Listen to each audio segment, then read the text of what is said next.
And video is live. Alright, let me check the stream health over on YouTube.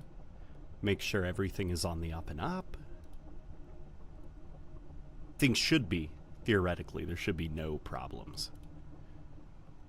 Except for me, because I'm very sleepy. Let's see, live? Yeah, it's there. Okay, perfect. Oh, excuse me. That was very impolite of me. Hey, we got Ripley Storm. We've got Kier R. Apatato? Mr. Spin says it's healthy. We got Frozen Fire in here. Gary the Neutral. LNG notification jump scare. It's the best kind of jump scare. Everything is perfect. Beautiful. And I'm live streaming this from my new PC. Well, okay. No, not new PC. Last time I was streaming to you guys, we were talking about potential bottlenecks for my computer. Because I was having all sorts of, like weird issues. I didn't quite know which parts of my PC were aging. And it was definitely, at least for right now, the hard drive. So I've now got an internal SSD that's relatively fast. And sure enough, a lot of performance issues have cleaned up. The PC feels a lot more responsive. Next on the list is definitely, though, the graphics card. We got the beautiful wife in here.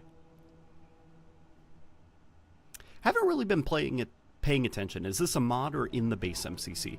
It has been added to the MCC only on PC via the dig site team. But it was made with support from 343. So it's not like a recreation. Well, I mean, it is a recreation. Basically what they did was they took that infamous demo that was shown at E3 2003, a level that does not exist in Halo 2, and they polished it up and released it. Is he only on the right side audio-wise? Oh, gosh. Am I only on the right side? Anybody listening with headphones, let me know. Am I only playing via the right speaker? If that's the case, I will fix it.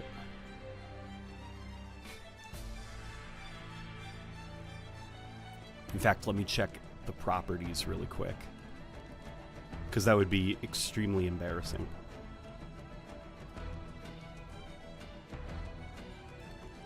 Here, I'm down mixing. Okay, how does it sound now? I've down mixed to mono. So if it sounds better, then we're good to go. Just let me know if this has sorted the problem out.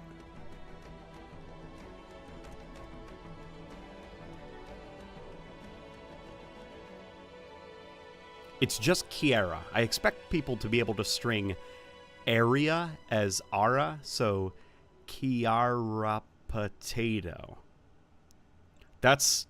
I'll be honest, that's too clever for me. That's too clever for me in my inebriated, sleepy state. I had one of those sleeps last night where I just, I slept, but it doesn't feel like it. I feel like I was kind of cheated. I'll be honest, that's too clever for me. That's the stream audio. Here, let me post this to Blue Sky, which you guys can follow me on Blue Sky. I finally have an account going on there. My hope is to eventually stop using Twitter, or X, formerly known as Twitter, and transition fully over to Blue Sky for all the late night gaming social media needs. Playing Halo 2's E3 demo live. Come join, and then I guess hashtag Halo 2, hashtag MCC. Yeah, that should be good. Yeah, the community, the Halo community is incredibly small over on Blue Sky, but that's not going to stop us from trying to build it up. I'm doing my part. What's up, LNG? Happy I'm finally catching a stream live. How are you doing? Love all the recent videos, man. I appreciate that. And I'm in the middle of working on the next evolution video. So it is not the evolution of the Warthog, as I previously said. It is the evolution of the pistol. I'm going back to the beginning, my first ever evolution video. I'm remaking it. Isn't that exciting? Well, not remaking it. I'm more like completely redoing it because I've learned so much since then, and I'm pretty damn excited about this, to be honest. Okay, I had to navigate a gigantic ad for Twitter Premium. It's part of the reason that I'm going to be slowly getting away from Twitter. Playing Halo 2's E3 demo live. Come join. I just started playing Cursed Halo because of you, and I can't stop laughing. What's your favorite part of Cursed Halo so far?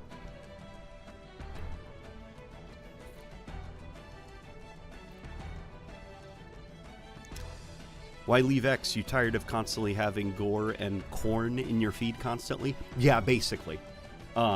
Well, to be fair, I do have a bunch of extensions installed to Google Chrome, which have just wiped my feed. So I have been free of that for a while, which is awesome. What's not awesome is the kind of culture that is cultivating over on Twitter now. It kind of feels like it's becoming a breeding ground for toxicity. Like,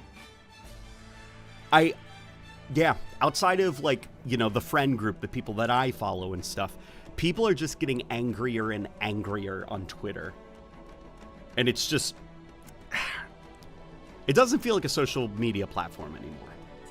It feels kind of like a platform for a specific kind of people right now in the United States. I'll put it at that to keep it, you know, less political. So I'm trying to move over to something more neutral, like Blue Sky.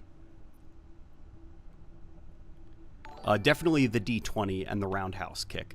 I freaking love the blunderbuss. I like using the blunderbuss as a traveling mechanic, personally.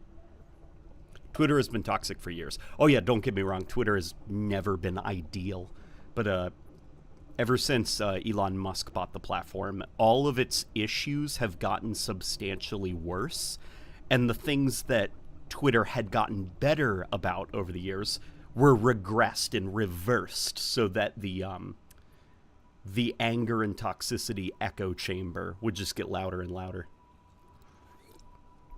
New 4chan. Yeah, basically. LNG, you're like my favorite Halo YouTuber. Your evolution videos are so good and so cozy. Cozy? Cozy? That's the first time everyone's ever described them as cozy. I appreciate that. But let's get started on Earth City. So if you guys don't know, this was shown off. I'm repeating myself for some of you just joining. This was shown off at E3 2003. It was made basically on its own within a bubble. It was never part of a build of Halo to begin with, and because of that, it was honestly too ambitious to ever be a part of Halo 2, or at least the Halo 2 that was planned. So you're going to see a different version of New Mombasa that honestly I think looks a lot cooler.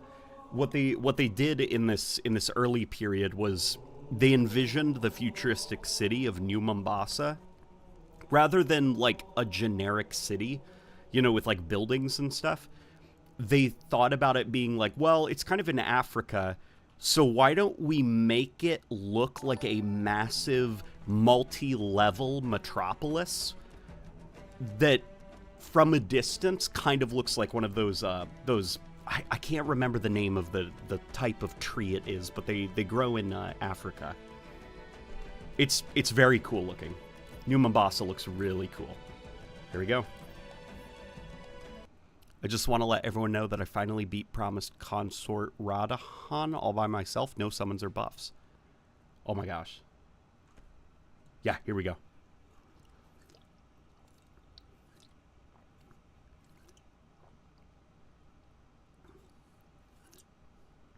Press flashlight during mission to display navigation waypoints. Oh my god, this is gonna be cool. Loan me a smile. Hey, Captain Wea Booty was gifted a membership by Loan Me a Smile. So, buddy, you now have access to a bunch of emotes, emojis. Check them out. My wife made them, and one of them is Craig. So you are free now to spam that at your leisure.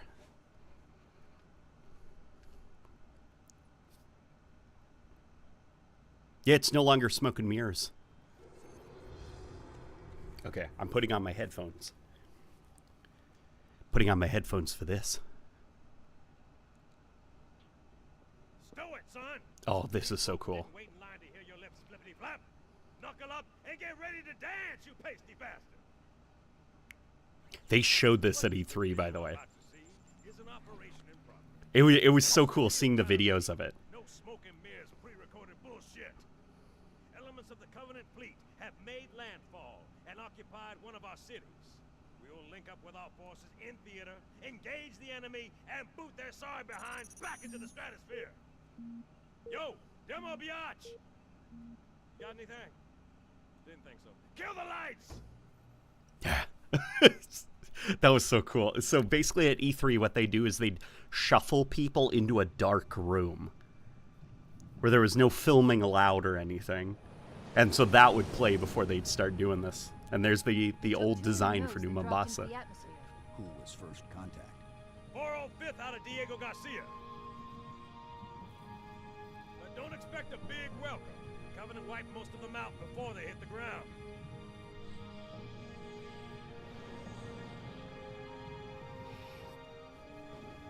Immediate. Grid Kilo 2-3 is hot. Recommend mission abort. Roger, Recon.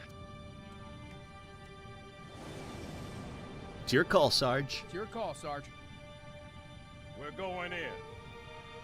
Get tactical, Marines! This is so Covenant crazy. ground forces own this city. We'll need to deal with them before we can kill that cruiser.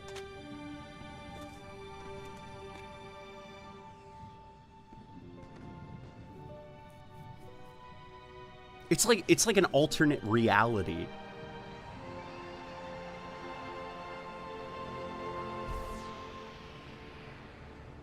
Pile out! Go, go, go! I'll leave back the wounded. Keep me posted, Cortana. Sir, Corporal Perez, A Company? CP's this way. Gosh, I should have installed DS Windows before doing the stream so I could use the controller. tags. Ang 2 units own egg, and he needs an airway. Look at that. I'm calling it. It's 1900.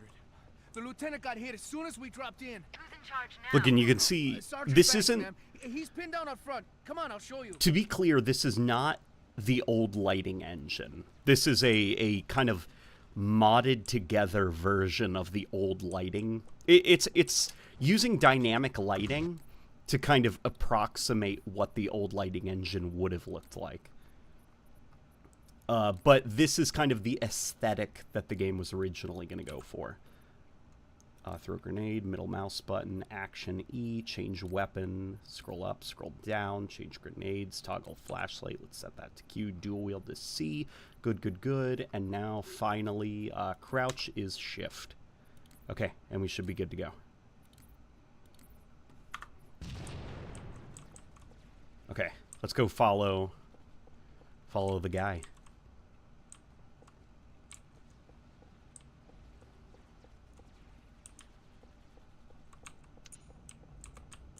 Okay, we gotta go up there.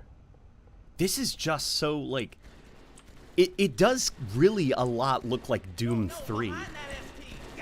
3 more, coming left. I'm running low, man!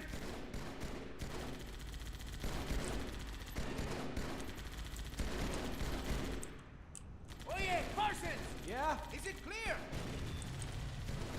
You tell me. Friendly's moving out, covering fire! I can't... it's... For the longest time, this just wasn't playable. It was just a dream version of Halo 2. Like, look at those animations that the grunts have.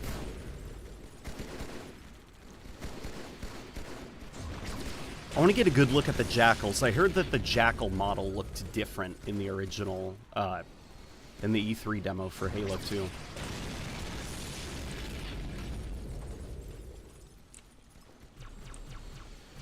Okay. When I asked for reinforcements, I didn't think they'd send a Spartan. We gotta take that thing out. Cover me! Was it really that close? In the E3 demo, it always looked like it was so far away. Sergeant Banks. I've got hostile artillery 200 meters northeast of my position. Wasn't New Smoke, Mombasa over. supposed to look more Forerunner? Hint, hint. Yes, yes it was. Dude, look at the Jackal shields. Look how cool they look. Hang on. Dude, the Jackal shields look really badass. Hostiles, right.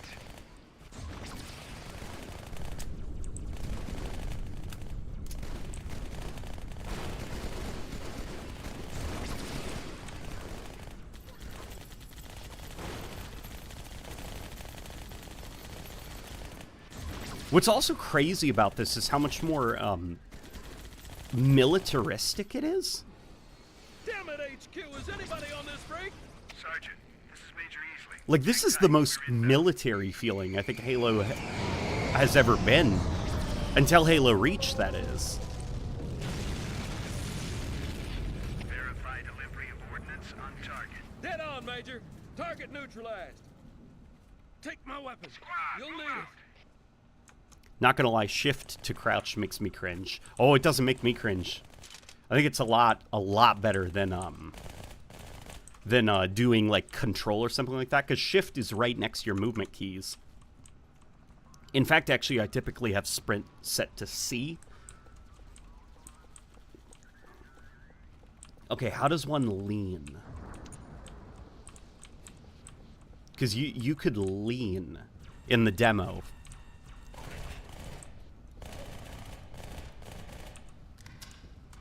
Okay, so there is reloading for this thing.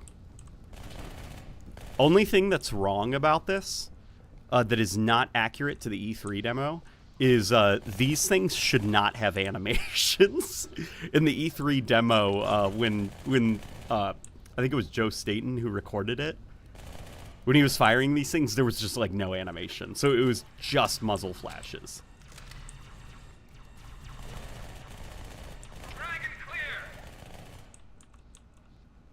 Okay. Yeah, this is just extremely militaristic. I really dig it.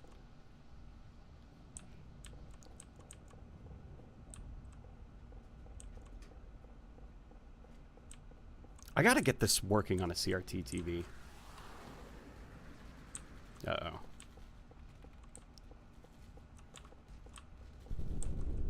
Okay, did I just go off the beaten path? I might have.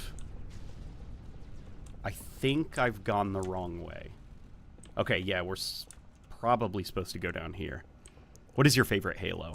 My favorite Halo, in terms of just, like, general campaign, I think it's got to be Combat Evolved.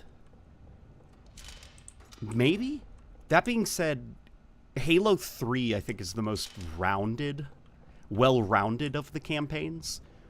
Where it, outside of, like, the Cortana mission, there isn't a single kind of, like, mission that doesn't hit in that game, or a moment where things slow down too much, you know? But the reason I picked Combat Evolved, I think, was it has my favorite combat loop out of the series, as well as Weapon Sandbox.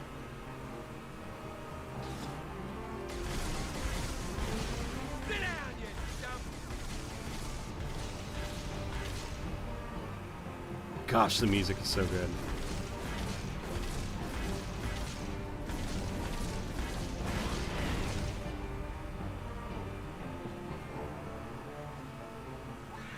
For me, it's Reach for the story. Oh, yeah, Reach for story and 3 for multiplayer. Reach's story, I'm not the biggest fan of, I'll be honest. It takes itself a little bit too seriously, which I understand is the point. I guess what I usually like about Halo is the more exaggerated characters. Like, you can hear these, like, Marines, they're being, like, silly, you know? Even though Earth is being invaded, it's almost got this Half-Life-like balance between seriousness and humor that combines to make a really good adventure with high stakes and humor that hits. Look out! Oh, no! But Reach, I think Reach went a little bit... It committed just a tad bit too much to serious. And it ends up being a little bit less charismatic as a result. For me, at least. Let's... Yeah! This is my ghost. Okay, so... It controls a lot like the Combat Evolved Ghost.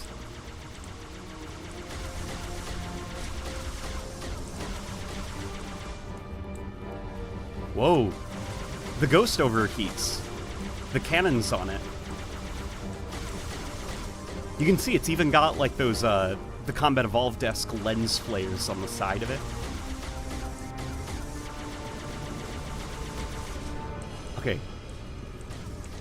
We're supposed to go somewhere, right?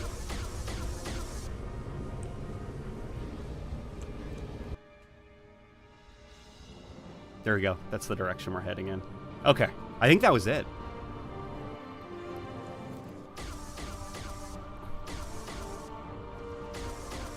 Speaking of which, you know about Half-Life 2's 20th anniversary, right? I did see that. The documentary is something that's currently on my to-watch list.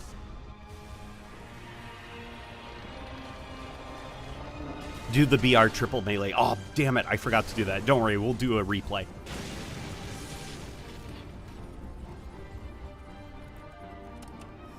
Chief. Hang on. Would you rather the new Halo game be a continuation of Halo Infinite or another soft reboot? I would, you know, a continuation, preferably. I think Halo Infinite left the story in a really, really strong place. Bingo. There's a lot to explore now.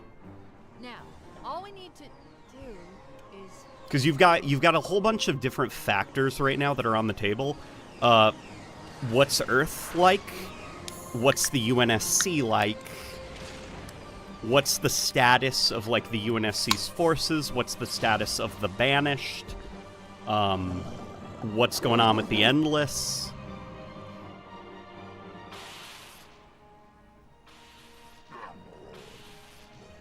God, elites are so cool. That energy sword does not look that good, though. You're on. There we go. Man, for a while, that's all people had to hype themselves up. And I disagree about strong, in my opinion. Oh, I think strong is a good place, because stories can now be told. Whereas, before I'd say that Halo 5 left the story of Halo not in a very good place, because it's... The best way to describe it is it's like a black hole. Everything got sucked into the created. Forerunner stuff, it's all about Cortana's created now. UNSC created stuff. Like, you couldn't do anything else. You couldn't explore a wider universe because everything was all converging on this one thing. Whereas now, thankfully, the universe has been opened up a bit more. It's a bit like, we're kind of back to kind of like Covenant War era stuff, where it's like the Covenant War was happening for so long that there was a wide variety of stories that could be told. And the Covenant were overpowering, but they weren't immediately in control of the entire galaxy. You know, it was like a war that was fought on multiple fronts over multiple decades in the Halo universe. Whereas Cortana was just, she snaps her fingers and now she's in control of everything.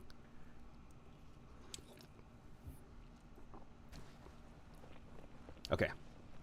Here, let's restart.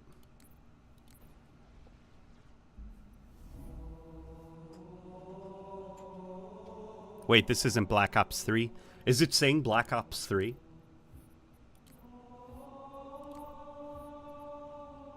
Quick start. Heroic.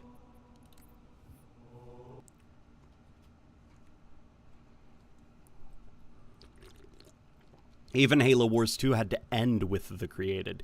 Yeah, even Halo Wars 2, like it literally had to take place outside of the Milky Way galaxy in order to have just like a fun little Halo story. And even then, it still had to factor the created in somehow, because the created were such a narrative pit that everything was being sucked into. It was just like not a very good point for Halo stories. Whereas now, thankfully, thanks to Halo Infinite, Halo's story is freed up now. Would you leave the precursors in the books, or would you eventually have them in a game? Oh, they're staying in the books as far as I'm concerned.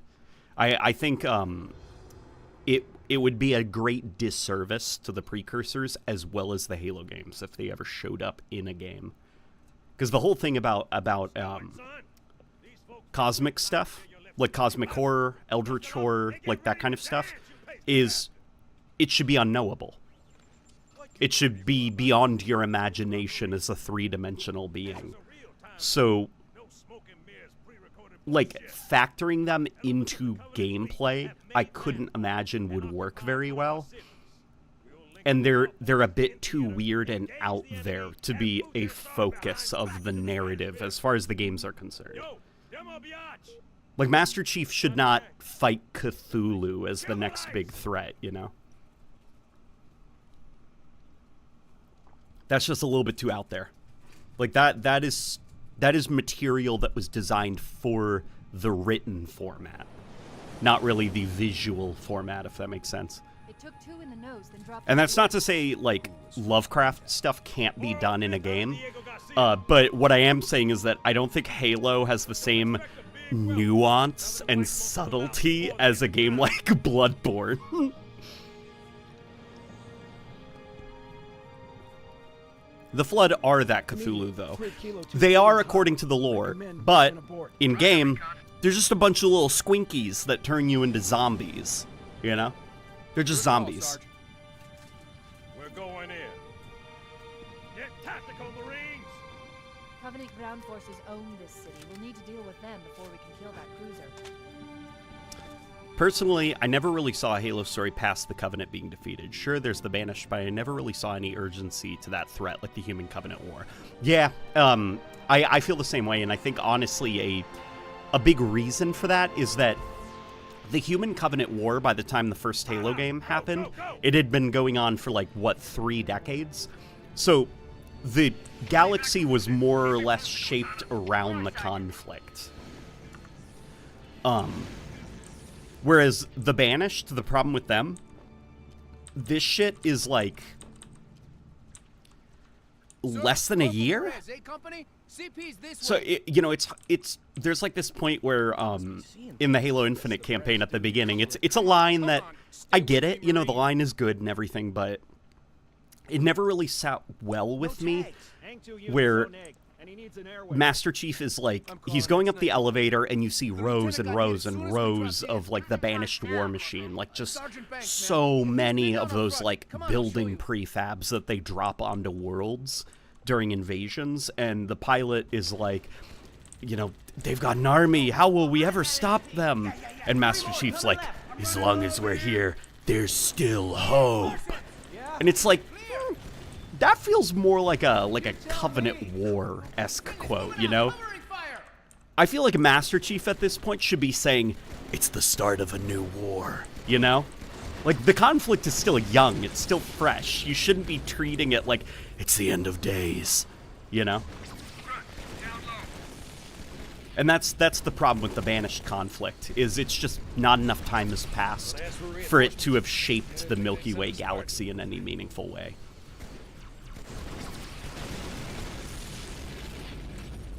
So what I would do personally, in order to add a little bit more to the Banished conflict, I jump ahead about 5 years. Because you can't do, like, 30 years into the future, you know? Because, like, Master Chief's going to be, like, what, 90? Like, it would be, like, borderline comical. You could have Master Chief go into cryosleep and then wake up, you know, in the far future. But there's got to be some kind of more... you got to find a balance between an extreme time jump and a short time jump so that there can be a bit of history to the conflict. Because it's still just way, way, way too young. That's at least my opinion. It's also the same problem I think that the First Order has in Star Wars. It's like, you know, they're like, the rebellion, the fire of the rebellion is reignited, and it's like, bro, this has been going on for like a couple of months. Hey, Mr. Nowhere's here. I need ODST 2, please, says Mr. Nowhere. Dude, thank you for the $50. And yeah, I completely agree, man. I do need an ODST 2.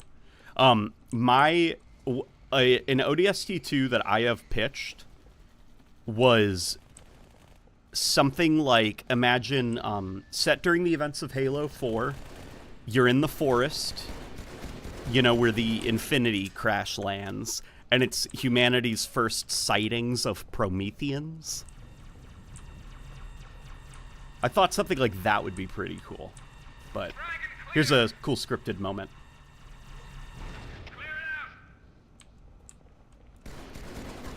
I think I missed the scripted sequence back there where I got the dual-wield SMGs. But that was an idea that I had years and years ago. I think now if I were to come up with a new pitch for an ODST 2, it would have to be something that is noir themed. Because I think that is at the heart of like the ODST game sub-brand.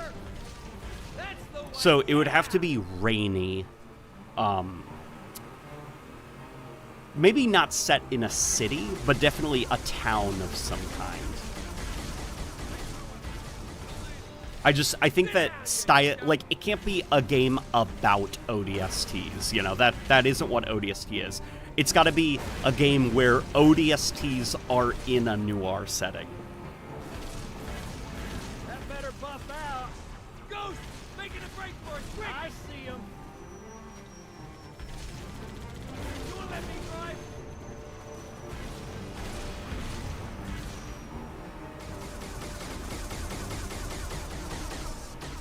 Can you die in the demo?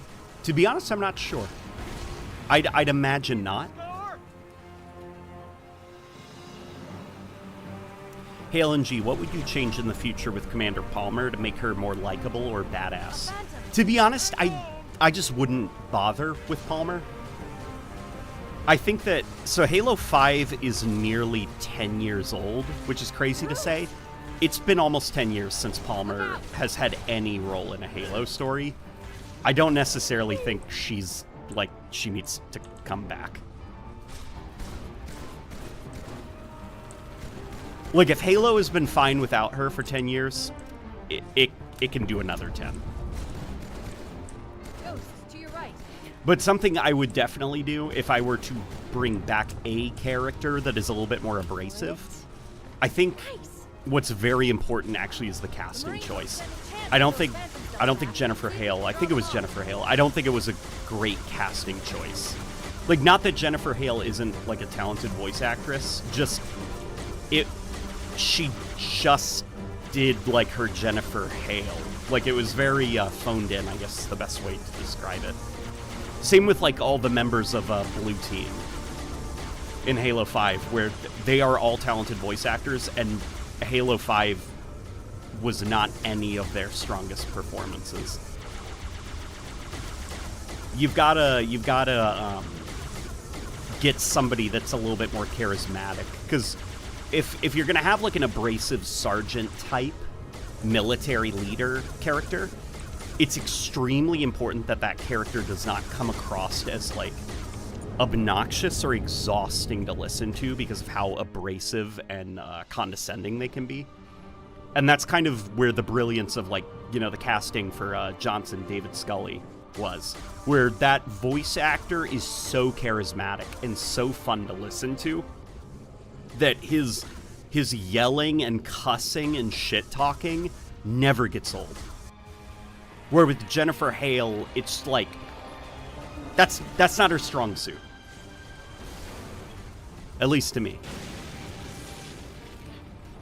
We need the goat Chips Dubbo to return. We do need that. Chief. Hang on. That's a problem with direction, not casting, to be fair. It is. But I also think Jennifer Hale, this is going to sound so weird and possibly mean, so I've got to be careful about the way that I word it, because it's not what I mean. She has a very boring voice. Like, she sounds like a default template for a character voice in a video game, you know? There's nothing remarkable about it. And you've got to have somebody more like, you know, like your ears perk up a little bit, where it's like, whoa, that's a good voice. You know, which David Scully had that.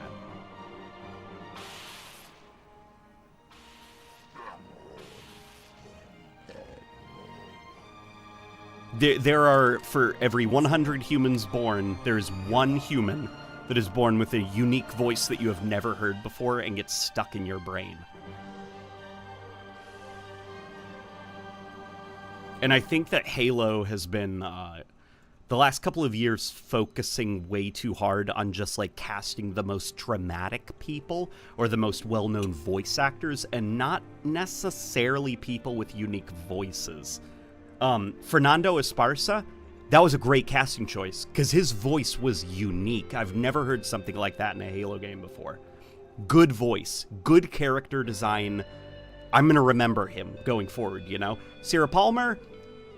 No. Any of the people on Blue Team? No. You know?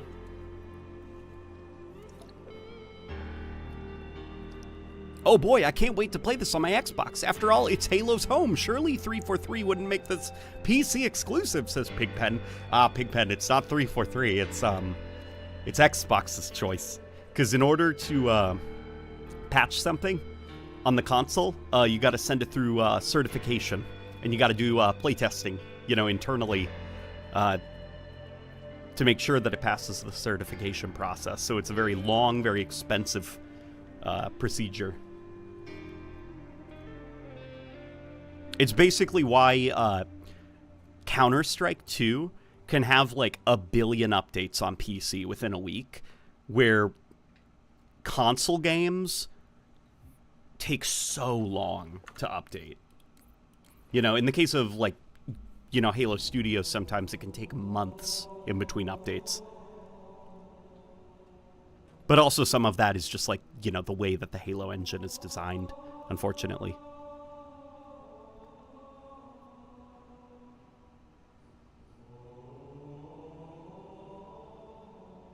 Man, forgot about the jackals. I did forget about the jackals. We'll take a look at the jackals, okay? Thank you for calling me out on that. Quick start. Let's do it legendary.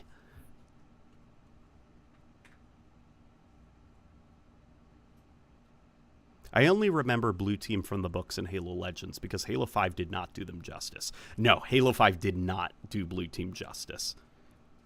They kick ass in the books. And they're so full of, like, character.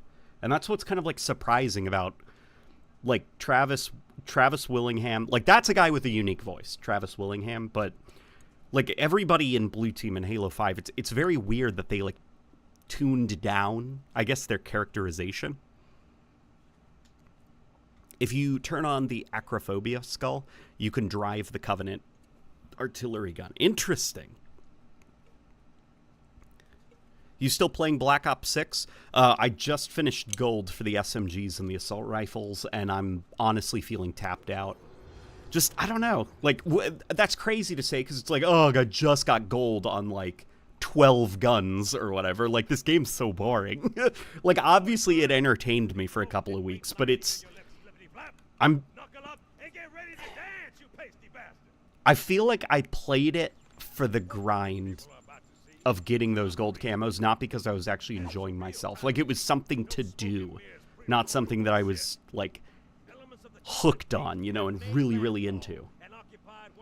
I don't know, just something about Black Ops 6 isn't clicking with me. And it's weird, because I want to like it, but something isn't clicking.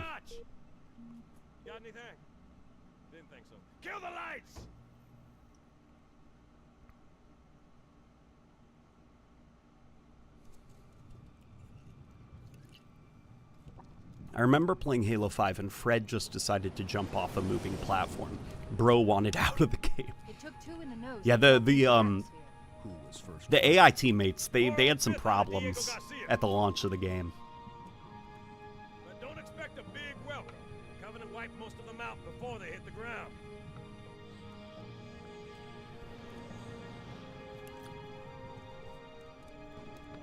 Immediate. Grid Explore and look at 3 is unseen hot. areas. Recommend Yeah, we can do mission that. abort. We can certainly do that. It's your call, The charismatic Sarge. Yeah, there he is. We're going in. Get tactical, Marines. Get tactical, Marines!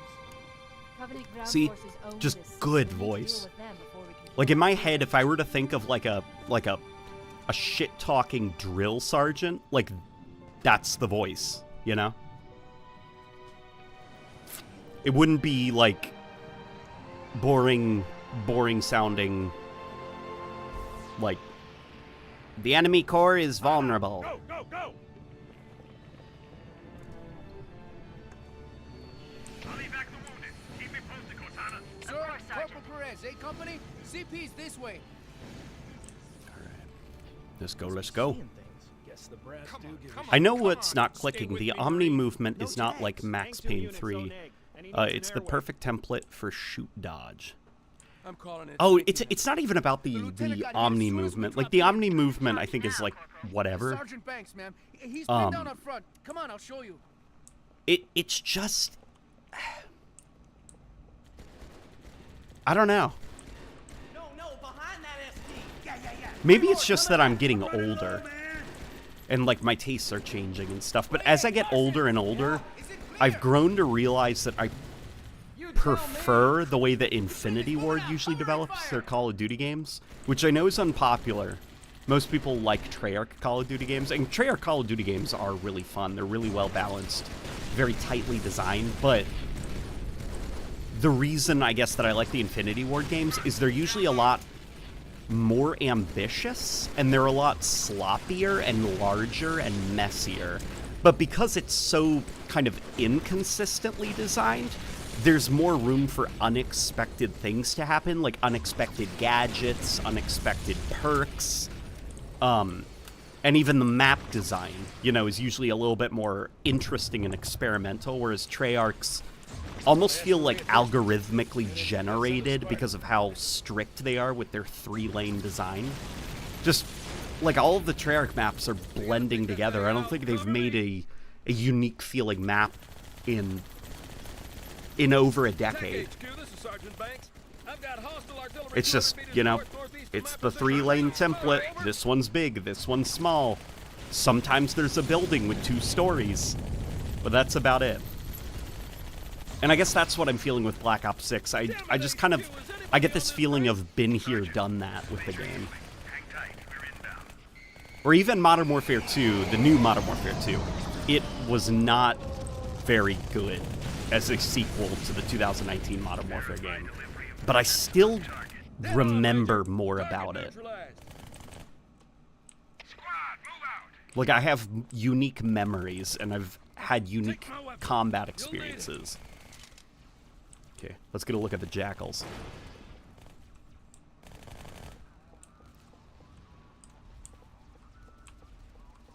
What is finally playable?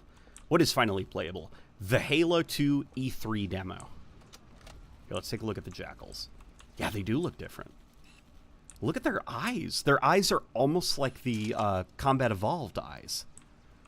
Where they're kind of like glassed over. And they're like red.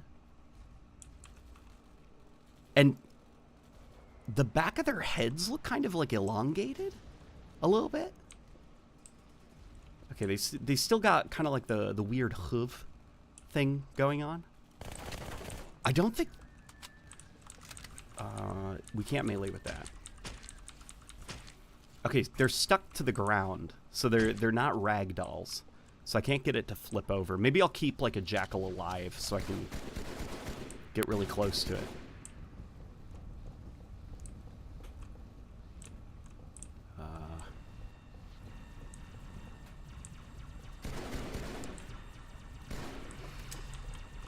Alright, come on, do your scripted thing. Throw the grenade in.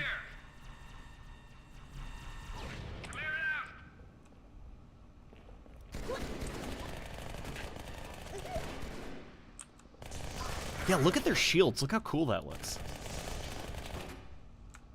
Oh, and their plasma pistol is blue. Look at it. It's not green. That's so interesting. I'm hearing it. It's the Halo 2 sound effects. I don't know if that was part of the original, but COD has become too sweaty. Unlike Battlefield or Halo, where you have moments to breathe, COD is at the point where you need to inject Red Bull to compete. There's definitely that. I'm not enjoying, I guess, the mechanical arms race that Call of Duty is in, where it's just like, it's too crazy. I guess every single gunfight begins with somebody sliding into a room or sliding around a corner so fast that I can't track them. You know, it kind of feels like everybody has skateboards taped to their back. You know, or they'll slide and then leap into the air and do something freaking crazy. It's just it feels almost like it's less about the weapons and it's more about what a messy target you can make yourself. Because the game gives you like so many movement abilities, like slide canceling. And thanks to the Omni movement, there's now like omnidirectional sliding, which is just ridiculous. That someone can be standing in front of you, and then they just slide to the left, right, or backwards.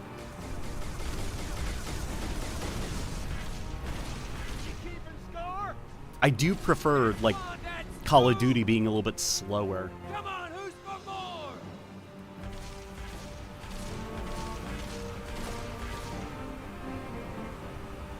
A phantom. It's going to get even worse when Call of Duty eventually returns to the jetpack formula. You know what? Enhanced mobility never left. Bruce. If anything, Call of Duty is more enhanced mobility focused now. Like there's this one map in Black Ops 6 where I think there's like a bus or something, and I saw somebody just jump and then clamber, like it's a giant bus, okay, huge, and he just freaking climbed to the top of it with one hop. And it's just like, oh my god, like in classic Call of Duty games, I think the most you could climb were like chest-high ledges, but now it's like you can just scale entire buses. It's like, why are people wanting jetpacks back? The enhanced mobility never left. I'd like the movement to chill out just a tad. Nice. The Marines will stand a chance at those Can I get out? I guns. can. It's easy Okay, to good. draw them I off. want to get a look at the brutes. Look how much more hair they've got on them.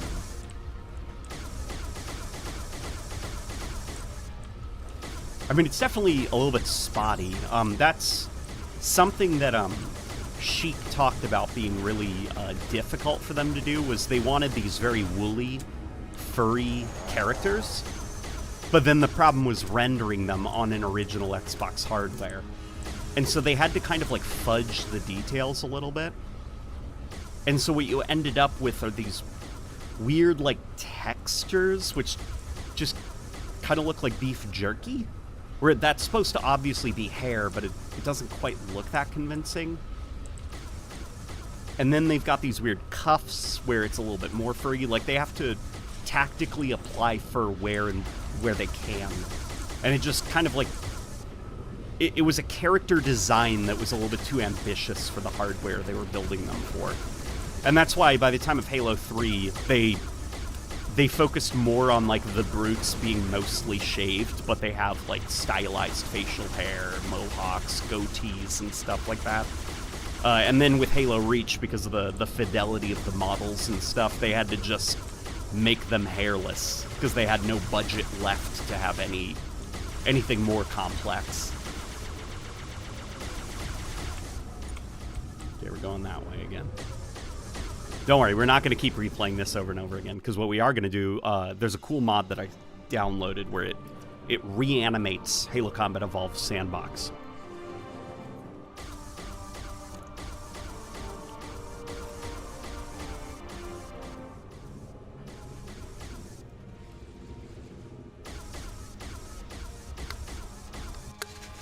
What is the best developer arena map, and what is the best BTB map in Halo Infinite. My favorites are Catalyst and Scar. Scar's a pretty good big team battle map. My favorite arena map. Catalyst is pretty good. It's a good question. Do we count developer-made Forge maps?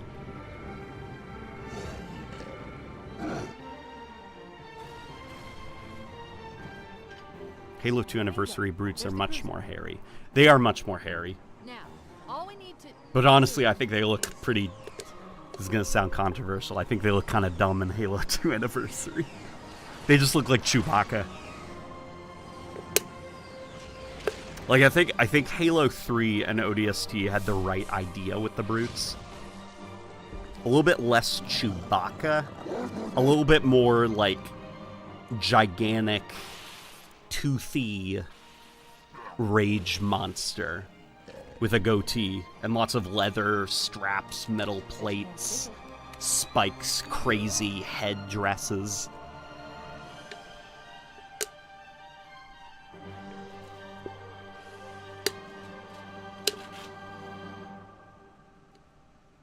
I think the Halo Infinite brutes don't look too bad. They need to be exaggerated a bit more. They're kind of sterile in their proportions, I guess is the best way to describe it. Like those snouts, elongate them a little bit. Like I know that they've got kind of human-like faces in Halo Infinite so that they can emote better. But I'm like, like all they have to do is be frowning, you know?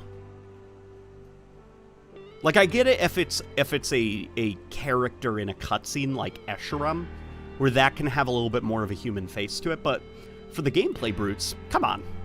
Give them comical underbites. Like I want to see teeth poking through their lips when they close their mouths, you know?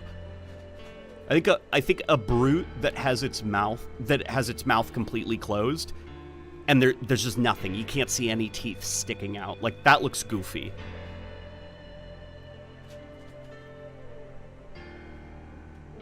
I feel like brutes look the best when they've got, like, kind of like the just, like, no dental hygiene, did not wear braces when they were brute kids. They've got teeth just all over the place.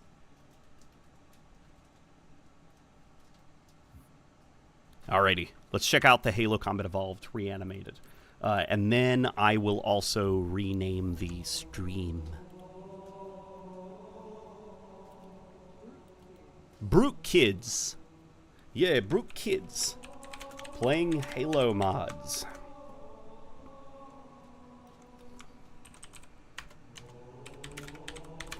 Halo mods are getting good. You know what? That's a good... What would be a good name to rename the stream to? I'll let you guys help me out. I saw somebody say, clickbait title as usual. And then I assume he swirled some wine in a glass and adjusted his monocle. And then pet a very expensive dog on his lap. And then probably pooed and farted in his pants. No, okay, I'm being mean now. But yeah, that's kind of the game you gotta play on YouTube. You gotta be a little bit sensational in the titles. Halo mods are skibbity. Halo mods are getting skibbity. That's pretty good. Because that would get some rage clicks, I think. Halo mods are getting Rizzle. Halo Stream XD would be funny. Wacky, silly, goofy Halo mods. LNG spam plays Halo 2 E3 demo for 2 hours and 30 minutes. We'll return to the Halo 2 demo. Are you excited for the level geometry changes and expansions that Ruby is making to Halo 2? I didn't know he was doing that because I'm trying my hardest to not watch anything about his rebalance because I want to go in blind. So you spoiling that for me makes me very excited because I didn't know that he was doing that. And now I'm more excited. New Halo mods. What the Sigma? Oh, God. We got to do something like that, right? I don't want to make people too mad.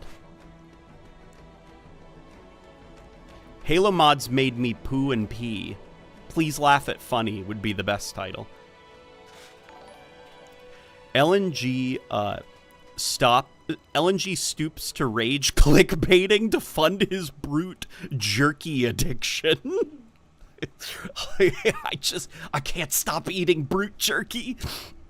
Bags and bags of it.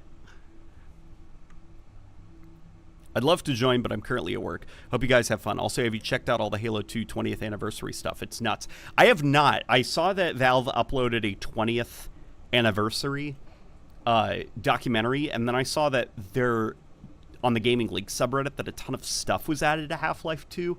So I'm going to have to, like, dig in and see what they've done. Because the Half-Life community seems very excited. Needler buffed? Question mark, exclamation point. Halo CE rebalanced. Yeah, we can play some Halo CE rebalance.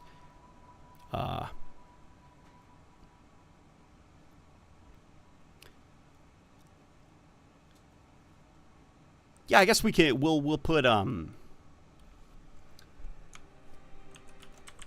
playing some crazy Halo mods. That's a little bit boring, but it's all I've got right now, unfortunately. Playing some crazy Halo mods. All right, Halo CE Reanimated. Let's check this out. What's a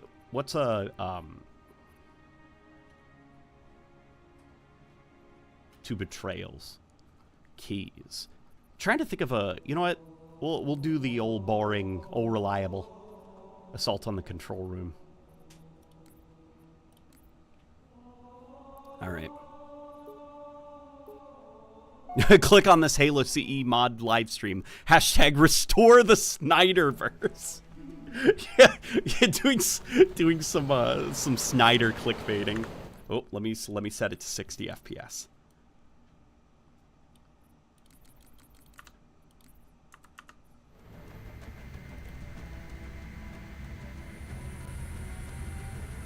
Oh, here, let me also reset the view models. I was doing some filming.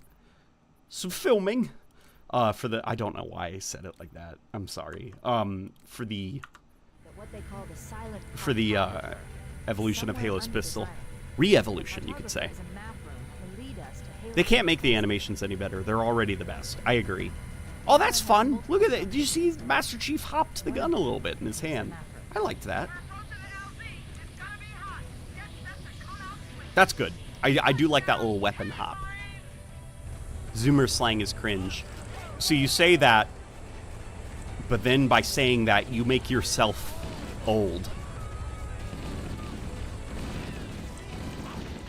This is good feeling.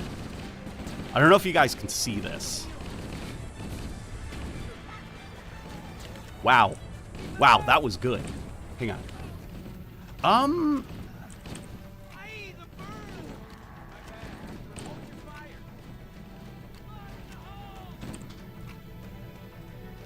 Okay. I don't want to be that guy, because this mod is better than anything I could have done. But I would pull the assault rifle just a bit away from, like, the ear. It almost looks like Master Chief thinks it's a phone. He's like, hello? Who's calling? Because I can't quite see now what's going on because of how kind of off-screen it is.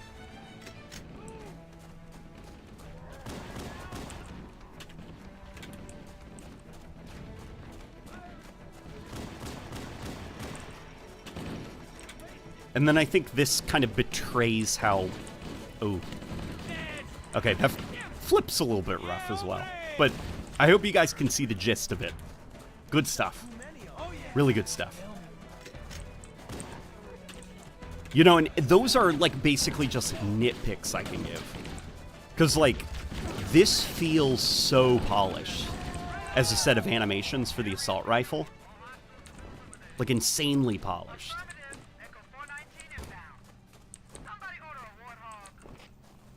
This almost feels like it was the inspiration was the Halo Infinite battle rifle, where he does that. He hits with the stock of the weapon and then, like, tosses it back to himself. Only I will say that this looks, honestly, a little bit better. Because that Halo Infinite battle rifle, it's got a really rough set of animations. You can see the keyframes in it.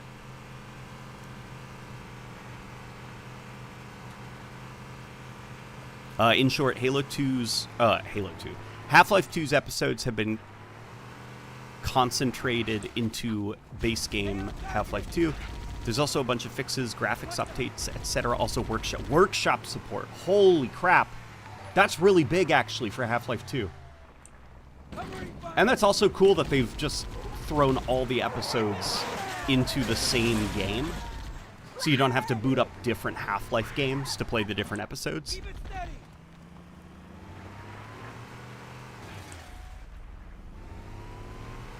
I am so tired of Halo Infinite's sidekick haters. It looks cool, okay? Yeah, the sidekick looks cool. I didn't even know that there were haters of it. It looks like a space USP-45. And it's a wall. I'll be silent for her somewhere inside that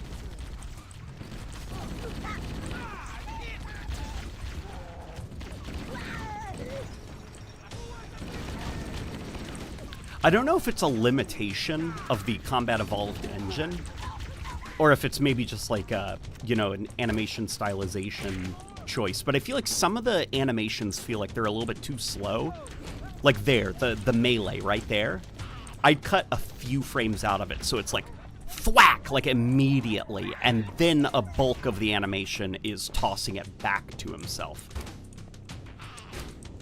There, you can hear it. The sound effect of the hit happens before the animation even. Yeah, I think some of the animations are a little bit sluggish.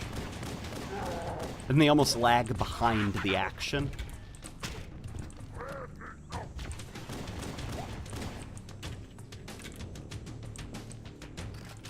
But overall, really solid stuff.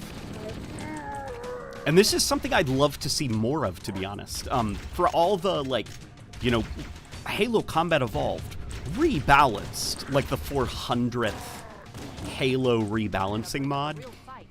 I want to see some more stuff like this, where the gameplay is left exactly intact, but there's changes made to, like, the production value. Like, more particle effects, more trees, different lighting, different animations, like that kind of stuff.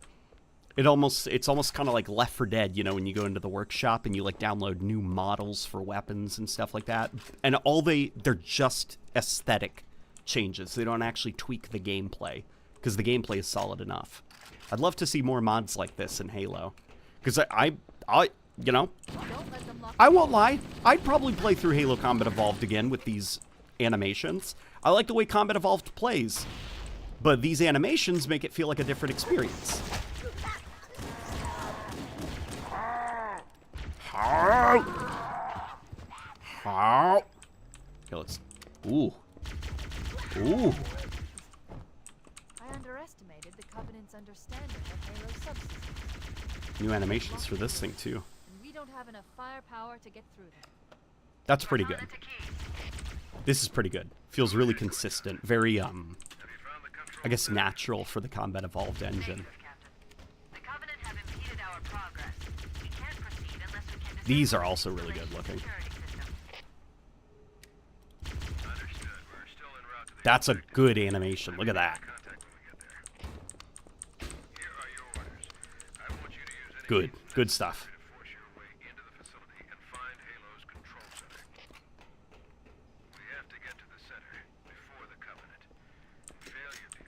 Here, and I'll hold the pistol, because it's probably the one that looks the most different. So if anybody's joining the stream and they're like, bro's just playing Combat Evolved, they'll see the pistol, that it looks noticeably different. Now the Needler. Okay, we'll pick up the Needler. That's a good point. Okay, Needler. We need to find the security override to get this. That's good. Holy moly, that is good. Hang on. Okay, that's not good.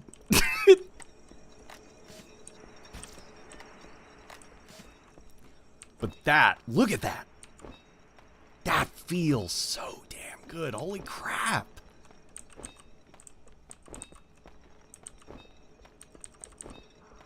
It feels so physical. Like the way he's gripping all the different parts of it as he readjusts it back into his hand for firing. I can see how big the needler is as a weapon, how awkward it must be to hold. That's really good looking. I think this is the best animation so far. Don't worry, I'm not gonna just like do this the whole stream. The reload though, it's the, I think what's throwing me a little bit for a loop is the first bit of the reload before the actual needles spike up. Like, what's happening? There needs to be a little bit more, like, wiggling it around, maybe readjusting it in an interesting way. Like, do something interesting, because it almost looks like he's just like, eh? And then it's ready to fire.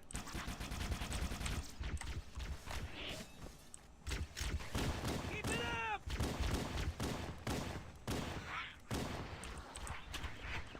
And I think the pistol, honestly, is a little bit too small. It kind of betrays how big, you're supposed to imagine the Halo pistol a little bit like a Desert Eagle. Like, that's supposed to, the animations should give the vibe of like a Desert Eagle. And this kind of feels like, just kind of like a little Call of Duty pistol, you know, like a little pop gun. Because of how far back the view model is. I think it should be quite a bit bigger.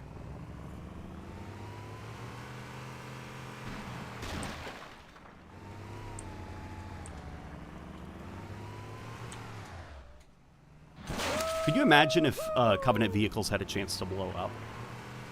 That would be fun. I would love for there to be a Halo weapon that, if it overheats, it explodes in your hand and drains your shields. Something to keep you on your toes. It looks like there is a path into the interior. Okay, we're not going to have new weapons for a little while now, so let's check out a different...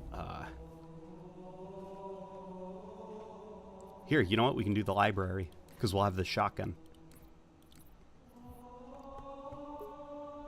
Do the new animations work in anniversary graphics? That's a good question. I'd imagine not, because a lot of Halo mods disable the anniversary mode.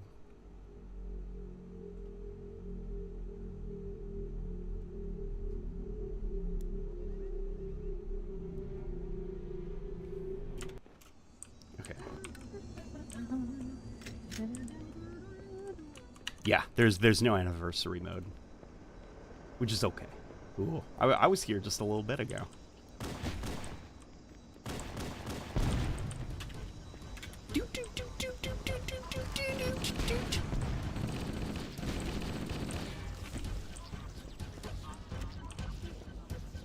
I freaking love the Flood, man.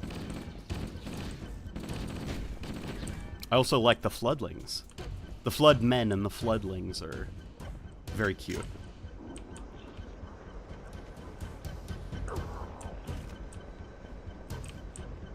I think the Flood, they're more fun when they're not gory. Like, I don't quite like the gory look that they went for in Halo 2 Anniversary, where the Gravemind, its like mouth is almost bleeding. Like, the Flood should be like melty and like oozy, you know? Huh? Like a boogie? Yeah, like the Flood aren't like gory, you know? Like when they explode, like red doesn't come out of them. Yeah, the suds. My wife just said it's like they got the suds. Yeah, that's it. Like the body horror stuff comes more from like the melting into them, I guess. So it is similar to the Thing, but it's not like the Thing in the gore sense. That's at least the way that the Flood always were to me.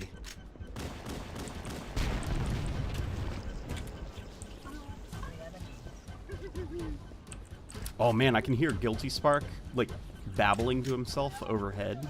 And that reminds me, guys, my wife, she got me the Guilty Spark Mega Construct set because I was a birthday boy. and she helped me make it, and it's really freaking cool. Dude, that was a good reload for the shotgun. Hang on. That's also a good pump animation for the shotgun. That's a good view model for the shotgun. Okay, we're gonna reload.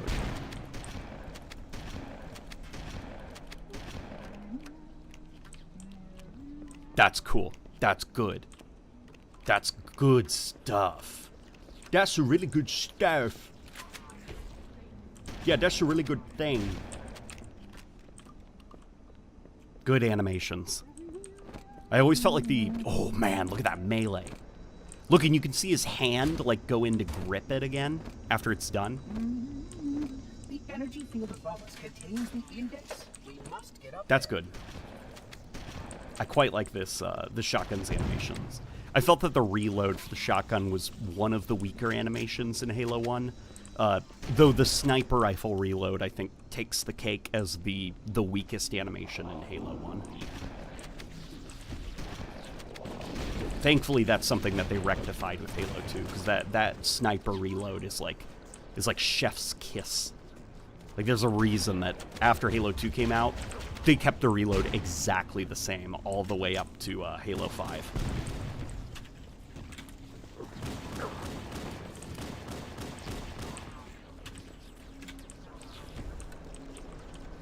Yeah, good animation so far.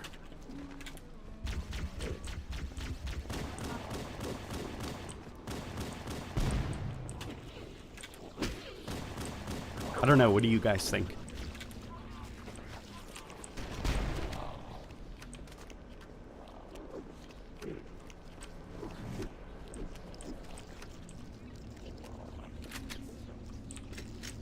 I almost imagine the Flood being dry and powdery to an extent. I'm not sure if I'd imagine them being dry. Because as, like, they walk around, like, do you see, like, all the ooze dripping off of them? Like, it's definitely graphical limitations. But that's supposed to be, like, drippies that are coming off of them. Like, they're just, like, wet. They're, like, wet. You can hear the squishing as they, like, move around, just because they're just constantly, like, oozing gross, infected, like, flood goo.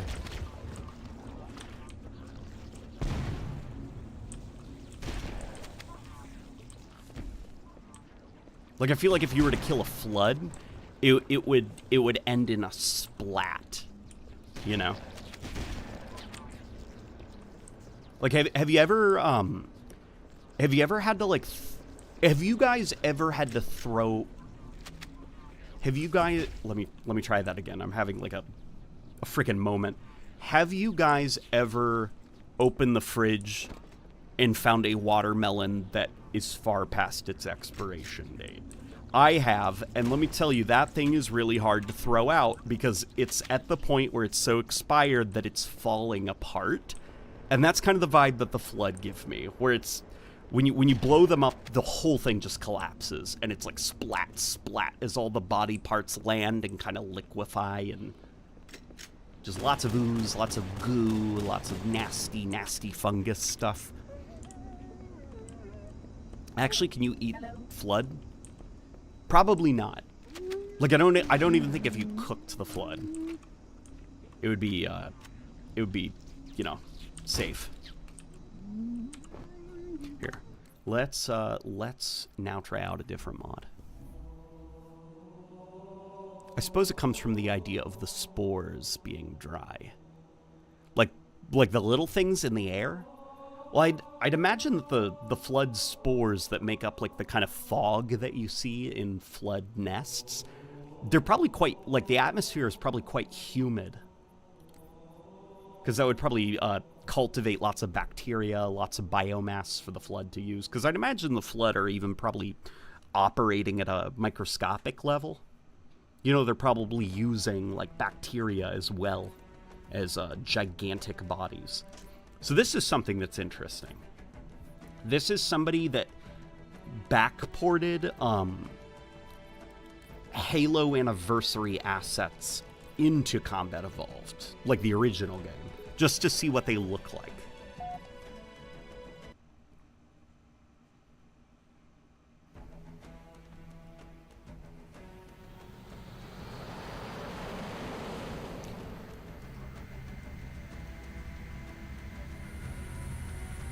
Covenant believe that what they call the silent cartographer Do truth and is reconciliation. somewhere Ah, under the man, site. that's a good idea. The cartographer is a map room that will lead us to Halo's control center. Man, the assault rifle looks weird. The Halo 2, The island or has multiple Halo structures 3 and assault installations. rifle, I mean. One of them It looks really is weird the in the map. Combat Evolved engine.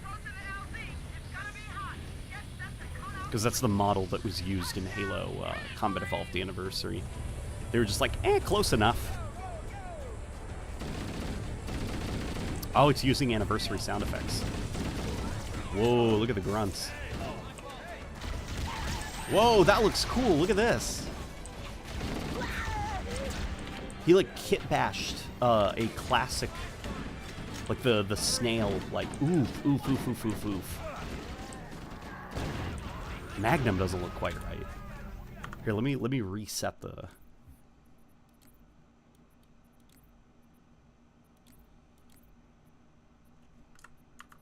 There we go.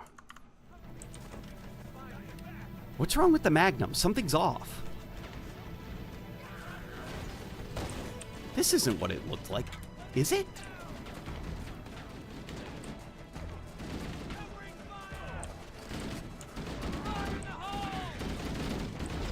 Yeah, this is like my brain's struggling to comprehend this, because it's the Combat Evolved engine, but with the Combat Evolved Anniversary assets.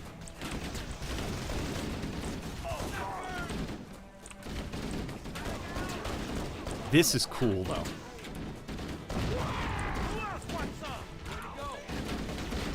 Here, let's look at... Are the jackals still fucked up? Yep. They're still really fucked up looking. Area secure. All hostiles have been eliminated. Oh, man. Okay. Dude, the Combat Evolved engine has a lot of juice in it. Music to my ears, Flowhammer. Oh, let me check. Andrew has been talking. I think I missed a super earlier. Also, a Half-Life 2 documentary like the one for Half-Life 1, this time with exclusive, never-before-seen footage of an Episode 3 dev build concepts. That's a weird pistol. Really? Is it anything that's, like, kind of revelatory, or... I gotta go, but I'll say the Combat Evolved... That Combat Evolved's explicitly fungal flood aesthetic is king, and nobody could convince me otherwise. Yes, I completely agree. The Combat Evolved flood are the best ones, with the bioluminescent glowing. Okay, And I freaking love that the, because of how, like, wet and kind of melty, like, their skin is, the flood hosts, they're slightly see-through, and you can actually see a glow coming from within their chest, and that's the infection form that's sitting in their chest and puppeting their bodies. Like, its glow is shining through their semi-translucent skin.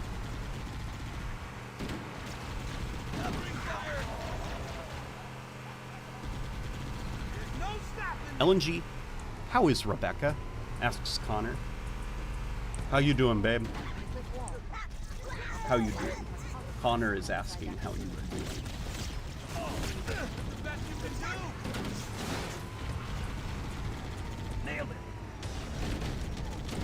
Rebecca says she is doing good. She is doing as good as she can be.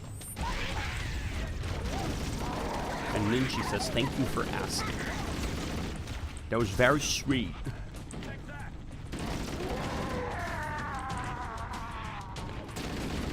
I sit by the opinion. Well, no, I stand. Standing has a little bit more power to it.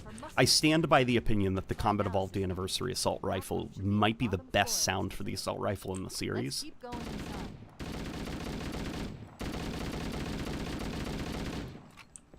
Like, that's great.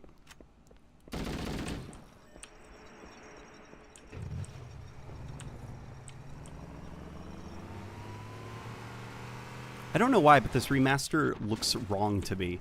But Halo 2 Anniversary feels right. Halo 2 Anniversary, I think part of the reason that Halo 2 Anniversary maybe works a little bit better is I think the models line up a little bit better with the original animations, where in Combat Evolved Anniversary, I mean, the Jackals don't look quite right. The Elites, they're a little bit too bulky. So a lot of your shots can actually go through Elite geometry, like on their body.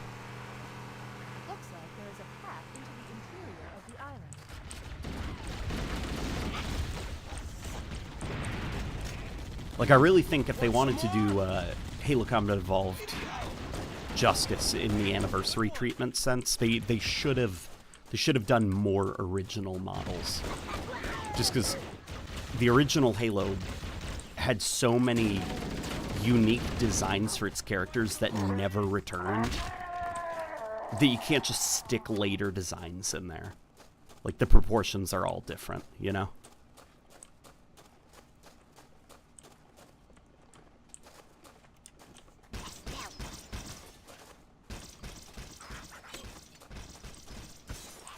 The Halo Combat Evolved Anniversary models and vanilla Halo Combat Evolved make the world look very undetailed and boring. Oh, well, I mean, that's just a side effect of the fact that you've got you've got kind of an inconsistent level of detail, you know, where the characters and the weapons and the vehicles, they all look insanely, like, detailed and kind of, you know, greebled up. But then the environment, it's like, you know, Bungie, like, put some Play-Doh in the ground and called it a rock. So it's the inconsistency between the models and the actual geometry.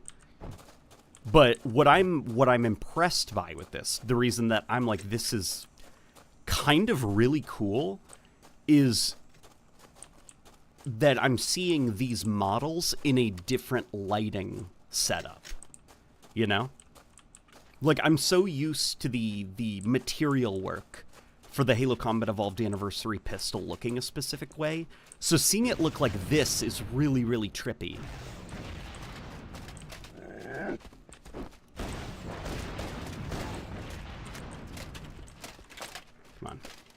Come on, do your charge. I want to see, though, oof. Did you hear the hunter? Oh, ho, ho, ho. Here, hang on.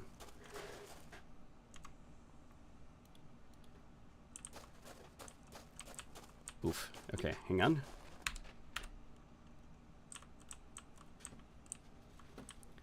I want to take a look at the hunters. Okay, that's cool. They've got their animations working, because in Combat Evolved Anniversary, just because of, I don't know, how rushed and stupid the project was, the animations for the hunters did not actually sync up well. Okay, that animation is busted. What that hunter is supposed to do there is his spines are supposed to start vibrating.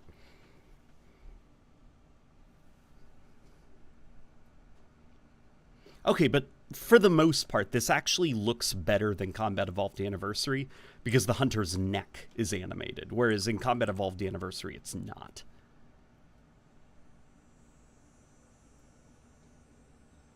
Yeah, hunters are tall. See, and then it's supposed to start vibrating. In fact, if you guys want, I can actually show you. Would you guys like to see it?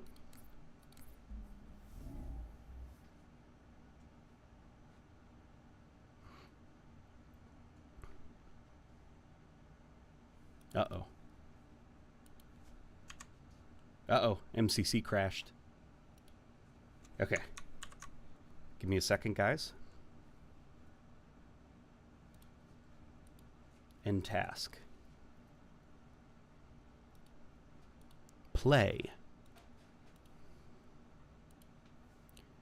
Alright. We're booting the game back up, okay? Them hunters be vibrating, basically. I'm gonna go get another V8.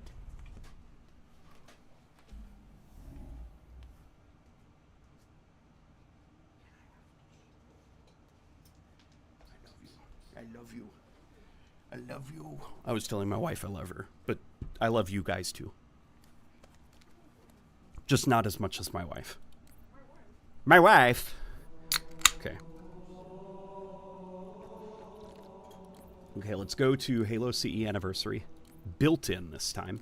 And we'll go to the Silent Cartographer and I'll actually show you what I was talking about with the hunters. Skulls. No, we don't need any of that. Nah, we're good. We're good here.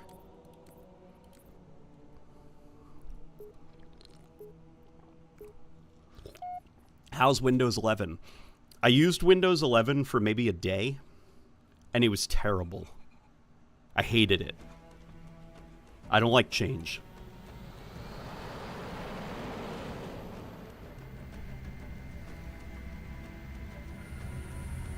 The Covenant believe that what they call the silent cartographer is somewhere under this island. The cartographer... Jesus, this looks terrible. Maybe it would be better if they added new textures to the map. Well, the problem with that would be suddenly now the project has ballooned in size. Because you'd have to apply new textures to everything in the game. Like, you've gone from simply replacing the models to replacing basically the entire game. And that's when things get a little bit complicated. So I can understand, respect, and admire just doing the models, you know? Okay. It looks like there is a path into the interior of the island. There's this one sound effect that I freaking love for the jackals in Halo 1. After doing the evolution of the jackals and listening to like their voice lines ripped from the game, it's a voice line that occasionally plays when they get launched by a grenade, and they just go "Hi-yo!" And that's probably my favorite one. I mean, they are ending Windows 10 support in 11 months. Yeah, I saw that. I'll be fine with Windows 10 until I literally have to make the switch. I just don't like change. I wish everything could stay exactly as is for the end of time forever. Okay.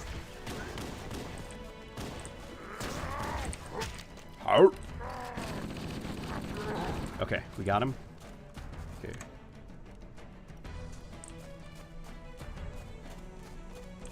Here we go. Now let's go take a look at the huntsman.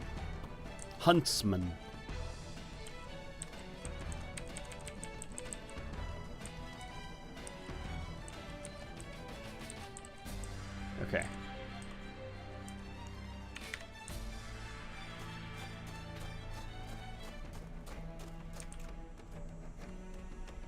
I think they're stuck. They can't do anything. I think I have to get a little bit... Oh. Here we go.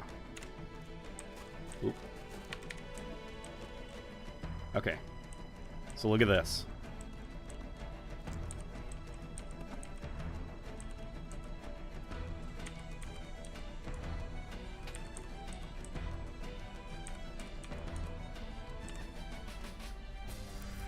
Here it comes. Look at that. Look how cool that animation is.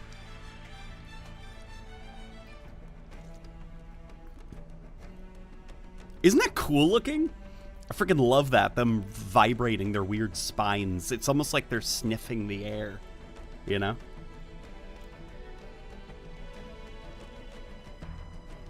But then, if we switch over to Anniversary... So look at, like, their neck... their shoulders, like how expressive they are, like they're looking around, you know? But then if you switch to the Anniversary graphics, look, the head's completely broken. There's no animations attached to it. They're just like these weird turtle men. And then look, the vibrating spines, that animation is also busted. They don't do anything. So it's just like a whole layer of their personality is removed.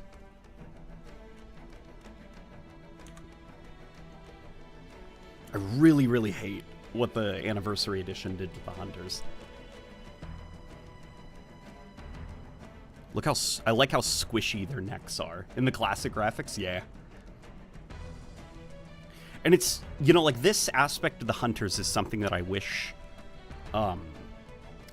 would come back, because ever since it's Halo 4 that I think got rid of their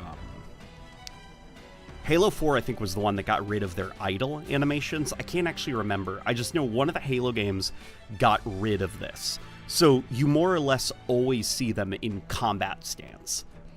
And ever since then, they've just gotten heavier and heavier, and now you never ever see them like this. Like standing up, stretching their necks, like, you know, rearing up to their full heights. They're always hunched over. And it's like the hunters are very flexible. They're very tall. But you never really get that in the newer games because they're always hunched over in combat mode.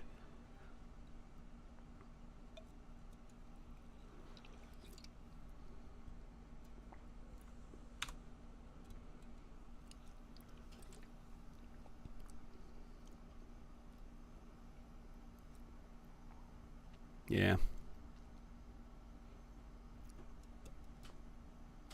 Worm? The worm that... Wormman! The worms that walk! Halo 1 in general had more character than the other games. Just the nature of smaller team sizes, I think. I think the nature of smaller team sizes, as well as a lot of exploration. You know, like, there wasn't a universe yet. So there was, like, a lot of room to just... Like, there's no lore. You're just making, like, a character. Like, to animate the character to look cool. But then as lore is introduced, you start getting boxed in, and you can't experiment quite as much. And so the franchise becomes, like, less creative as it goes on because of how boxed in it becomes.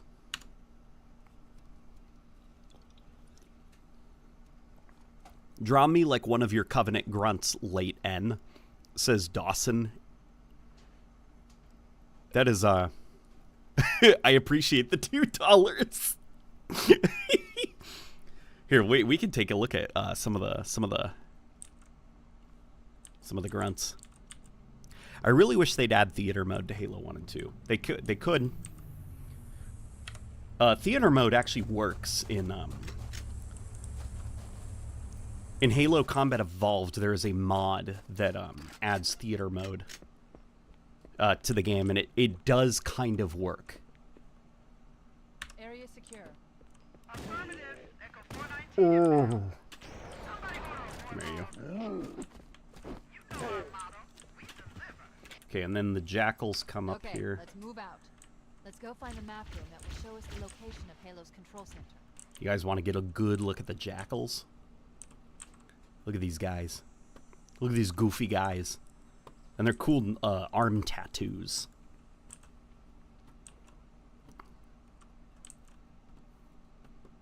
Like, that's pretty dope looking, right? And they've got these, like, weird, like, the polygon count is so low that, like, they don't have to worry about detail. So they've just got these weird, like, hoof shoes. But, I mean, Combat Evolved, like, there's... You know, ignore the, like, model quality and the texture quality. There's a shocking amount of detail in the assets that are just waiting for, like, a high-definition remake. Like, that would be a cool-looking creature if you made it high poly, you know? But then the anniversary mode just takes a Reach Jackal and, like, hits it with a cartoon mallet so its chest and neck gets squished down into the waist. Freaking look at this. That's so bad looking. And the back here, the hairs aren't even connected to the head. They're just like floating off of the head. And the arm, look how like bent the arm is. It almost looks like broken. Just, I can't believe what they had to do. Because look at like the proportions. Look how long the body is. Like the torso specifically. The chest, tummy, and waist. Like jackals in Halo 1, they have like comically short little legs. Like look at that. That's a little dude that would make, like, a cartoon, like, coconut sound when he's running, you know? And his feet may turn into, like, a cartoon circle, you know? But because of like how unique the Halo 1 Jackal's proportions are, it doesn't line up with the Reach Jackal, because those guys have really long legs.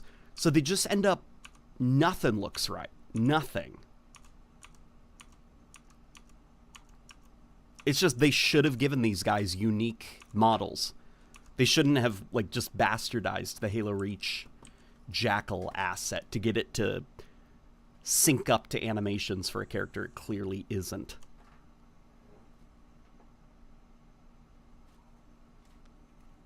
Yeah. Really bad design for the Jackals. Oh, you guys want to see this guy? Look at this guy. Look how freaking cool the Jackals look.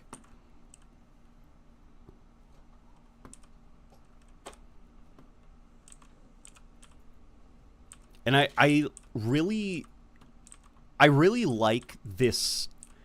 In Halo 1, it's very clear that they didn't have, like... I mean, obviously it looks like it because of technical limitations, but that's not supposed to be, like, feathers or anything like that on its head. It's supposed to be, like, it's supposed to be kind of like hair, you know? Like, it's supposed to be genuinely like a mohawk, like a lizard creature with a mohawk.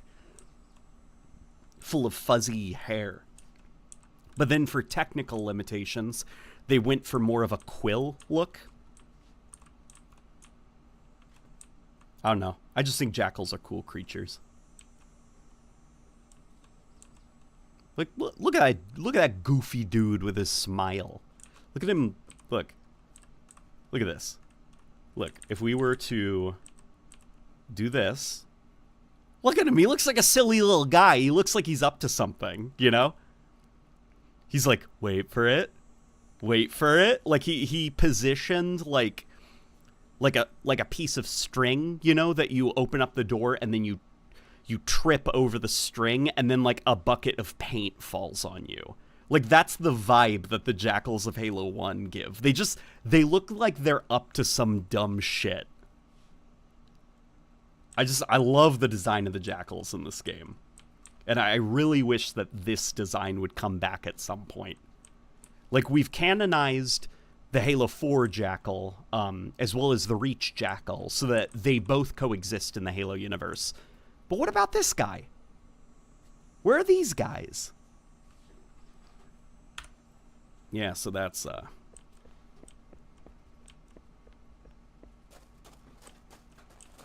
And then, of course, we've got the orange-limbed guys.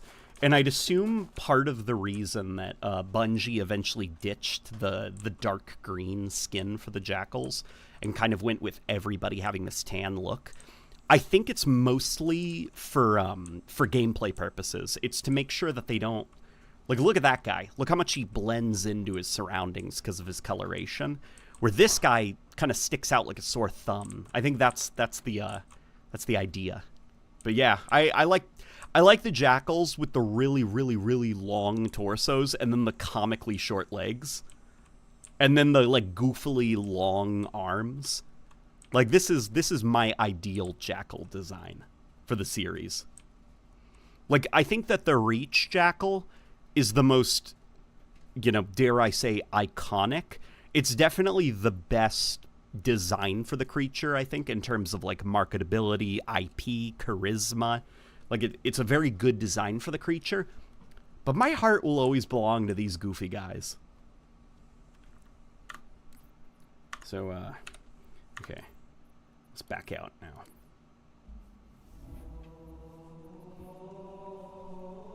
Let's check out some more mods.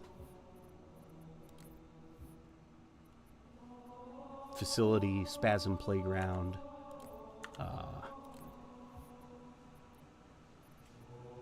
I guess we could do the Earth City. We could do that demo. Are there any fun Halo 4 mods? There's a couple. But somebody mentioned earlier in the stream that there's some fun Halo 4 mods that are coming, and I'd like to know about them.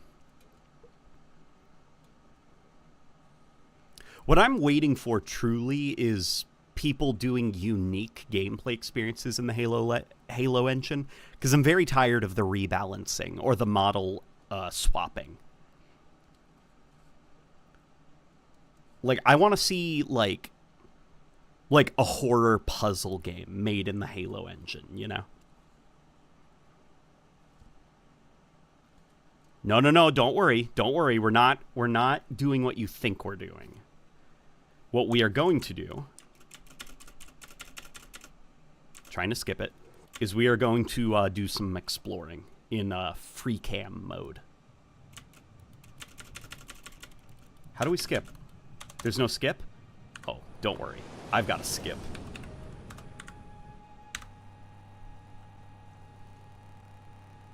Okay, give it a second.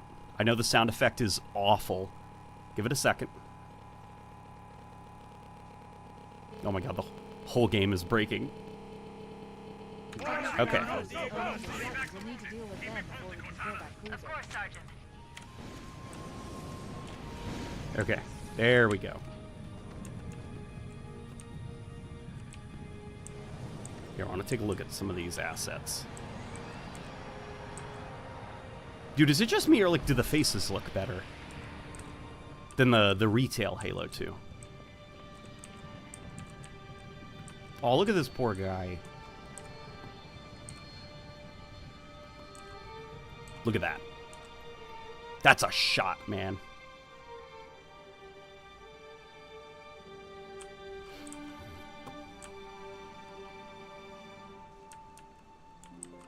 Oh, look. These guys are frozen because they're waiting for the Chief to get close enough for their animations to play.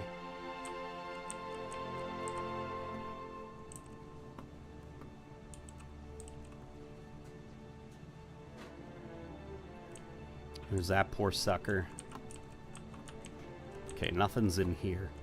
You know, this, like, the demo, there's not a lot going on outside of just the playable area, which we've been told, you know, that's no surprise. But it's more interesting, I think, just to get really close to a lot of these assets. Like, look at this crazy bit of machinery.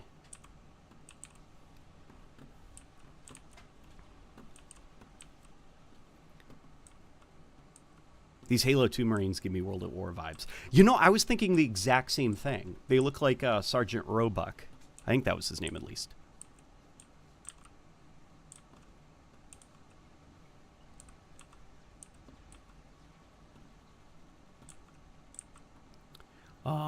Also, that prop with the blood bags is definitely not found in the campaign. Here, let's go back. Or did you mean that back there?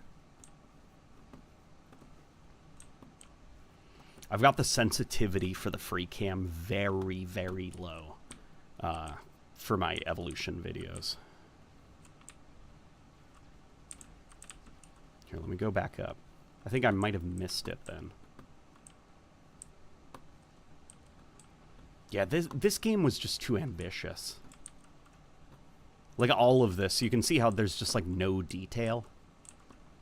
And it's because of how wide open this is. Like, the city skyline is not convincing at all.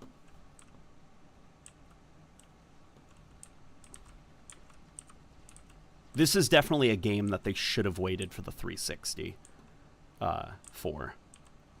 Because this was beyond what the original Xbox was going to be able to do. Okay, let's go back into first person. Hello?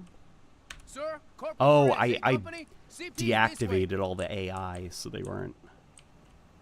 Yeah. Must be seeing things. Guess the brass do give a shit. Look at these guys. And now they're frozen again. Interesting.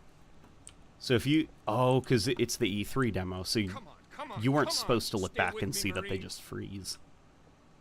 Okay. No tags. Hang 2 units, Oneg, and he needs an airway. I'm calling it. It's 1900. All right.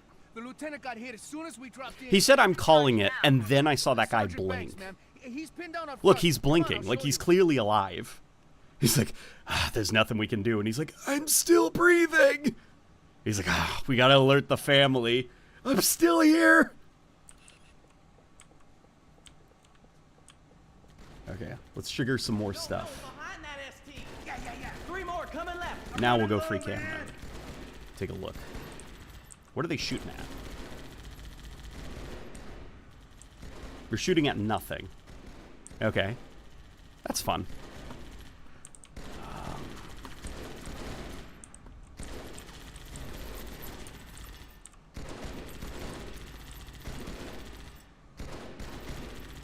I remember reading something about the faces in Halo 2, like the faces that eventually shipped with the game for the Marines. They were not actually they were not the highest quality faces that they could have done, and in fact they were quite rushed. Something like that. There's some lore here. Okay, we're deactivating the Covenant so that we can get a little bit closer and take a look at their assets. I like the colors. I don't know about you guys, but I really, really like those colors. What do you think? Look at that. The grunts, you can see that they've, like, baked a reflection into the grunts' backpacks so that it kind of looks like the light is actually casting and then reflecting onto the grunts' backpacks. Yeah, I really like the green lights.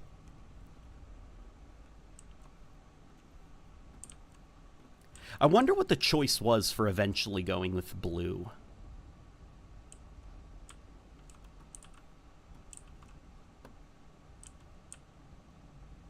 Because Halo 4 actually brought back the green color for the new Covenant, which I assume that was probably, like, some color theory stuff. Because the Covenant in Halo 4, they're heavily purple, and so you add a bit of green because those are complementary colors, a little bit more than like purple and blue, which are a little bit too similar. Yeah, look how crazy they look.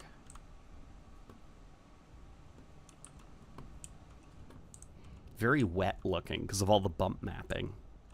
But then you can see the bioluminescent grunt blood glowing in the dark. That's something that Halo has kind of gotten away from, that I miss quite a bit, is I think it started back during Combat Evolved in one of the pre-release things on like Bungie's blog or whatever.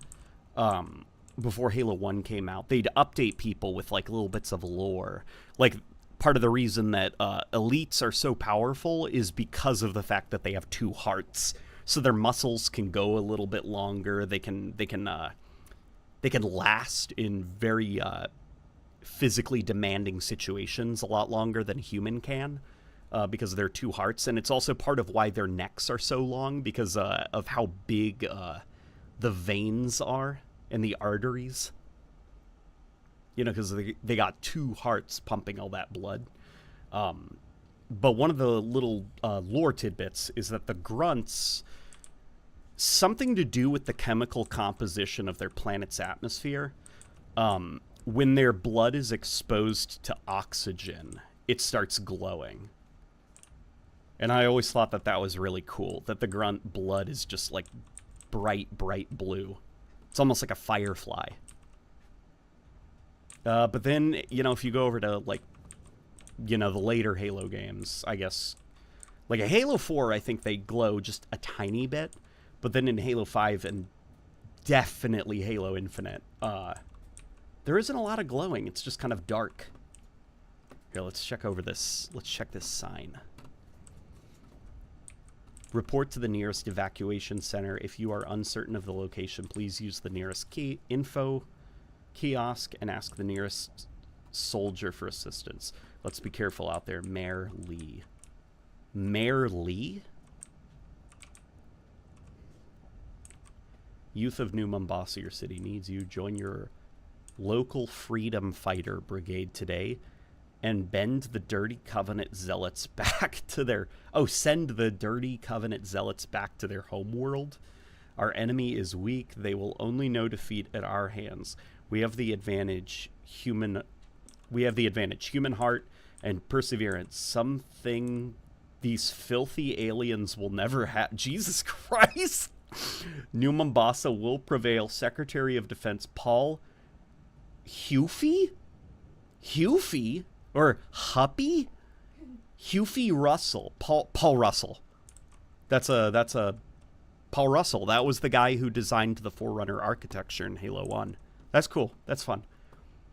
Our glorious city is under attack by the despicable Covenant horde. What the hell?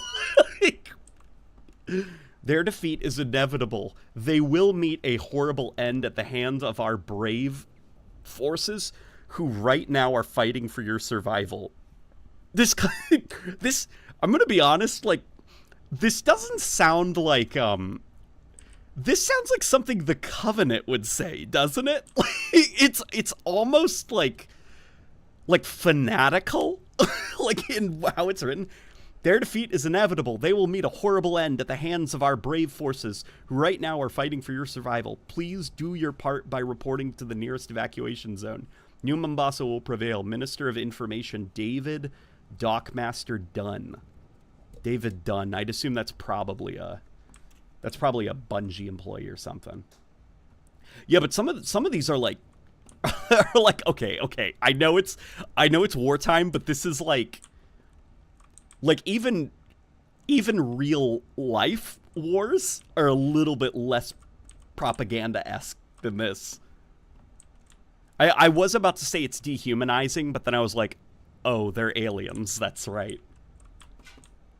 But it's some of those, like, it just sounds like something the Covenant would write.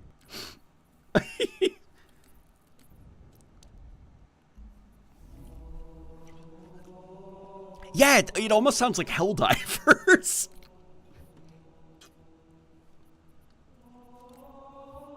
Halo 2 restored lighting. No. We don't need that. I downloaded the Pimps at Sea mod.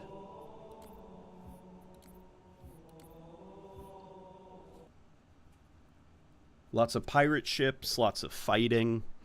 If you guys are unaware, a little bit of deep Bungie lore is that they called the earliest build of Halo 3 Pimps at Sea for some reason. And this mod is in honor of that by literally letting you sail the high seas. Here, let me set it to, okay, good, 60 FPS. Okay. Here, we'll put everything on high, though. The top brass has got their hands on some juicy intel. Apparently, we intercepted some Covenant chatter about a secret cache hidden around these islands. How is life going, LNG? Life is going pretty good. So it's up to us to get the job done instead. What do you think it is, Sarge? Some kind of weapon? Somebody by the name of Chief Sir has created a new shader for Halo 4 that allows PBR in the engine. Whoa. Really? That's pretty serious, right? Like, that means essentially that you can have, like, modern rendering in the Halo 4 engine, right? What's going on? Oh, I have AI freeze. Okay, there we go.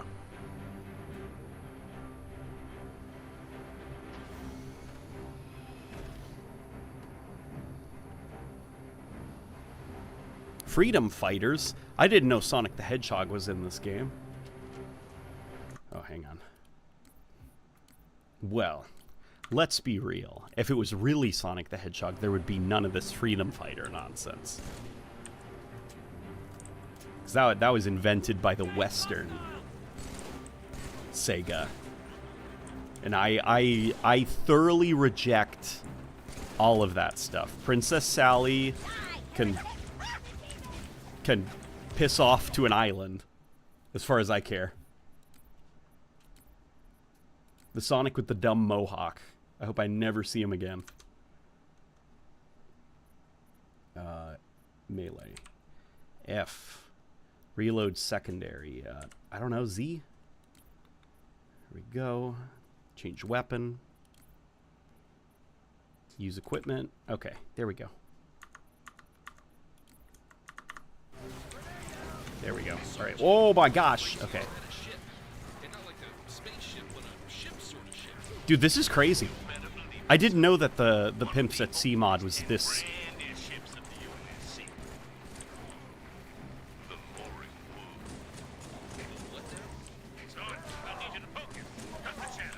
Who's that voice?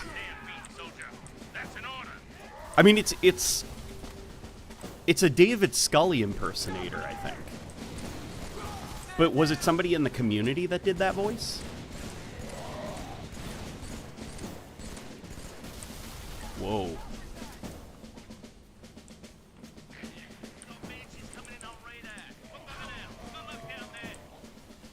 This is cool.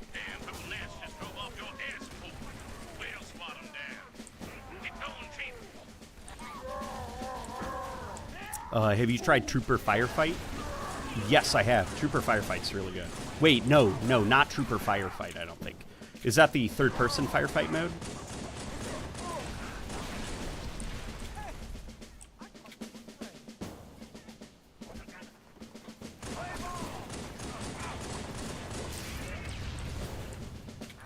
I think there's probably people up in this sniper tower, right? Oh, a sniper rifle. Okay. Yeah, I'll take that.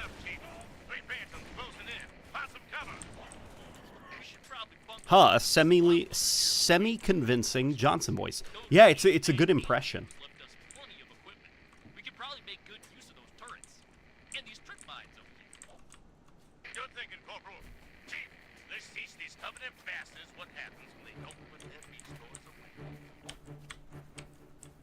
This is really good. I was not expecting something like this. Like, the music is appropriate, there's voice acting. The voice acting feels like on par with the stuff from the original Halo trilogy. Look at this, there's like encounters happening, there's pacing. Oh my god.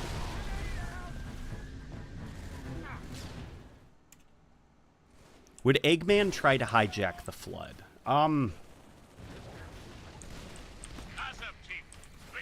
Probably.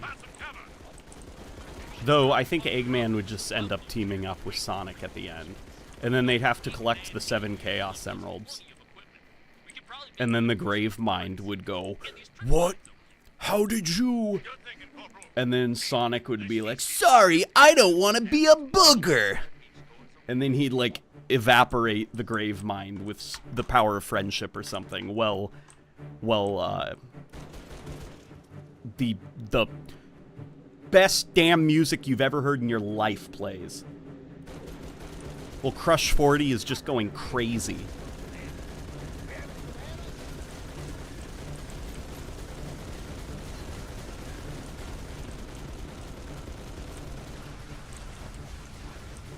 Oh my gosh. Okay, we're sitting ducks up there. Oh, duh, the mod said earlier to use the trip mines to get the vehicles. Because they're gonna be driving around everywhere. Oops.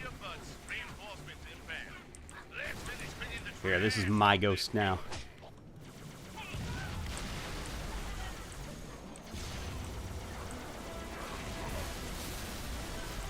Oh my god, what's happening? Heroic music's playing.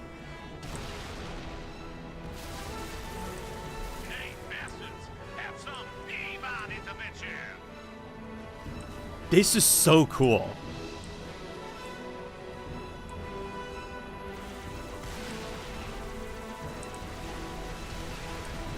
Like, it's just like there's highs, there's lows, there's moments of intensity, moments of triumph. Just super, super pleasantly surprised by this. Like, it's a joke, you know, it's Pimps at Sea, which is, like, funny to say, but this ought to be, like, you know, the folks over at Halo Studios, they ought to be taking a look at this, because this is well-paced and feels like Halo-y.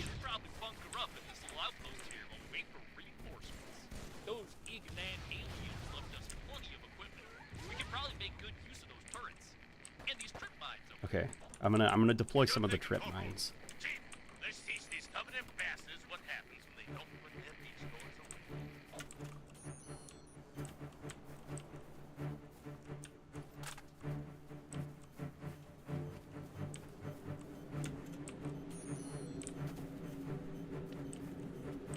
LNG, have you played the new Shadow levels? Of course I have. Of course I have.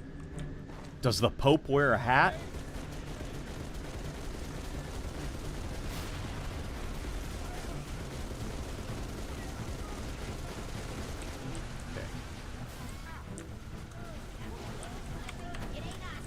Oops. I tried deploying, doing deployable cover, but I think I just died.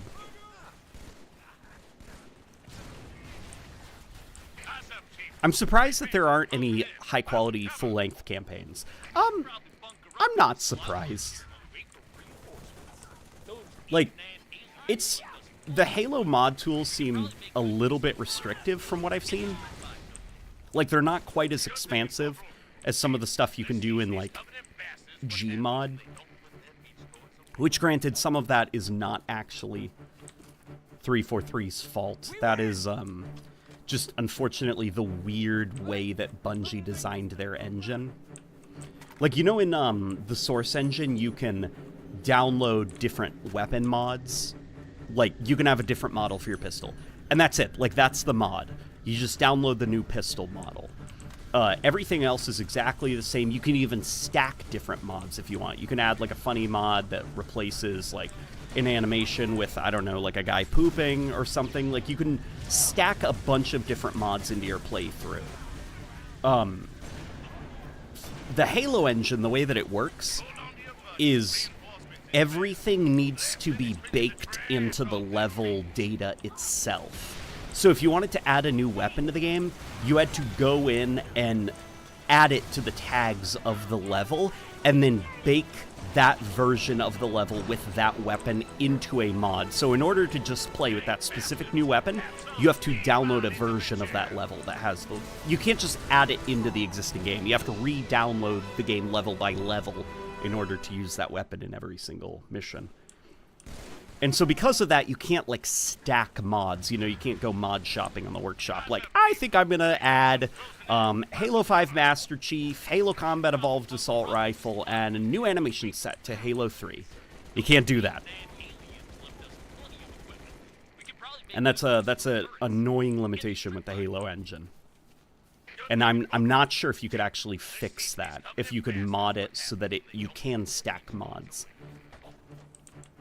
Okay, I've got to get better about surviving, because I should not be dying this much. You know what? I'm going to give the Marines this sniper rifle. Come here, come here. Take that. What other good weapons are there? Here, we're going to pick up the plasma pistol, and we're going to use it. Here, we're definitely going to take this bubble shield.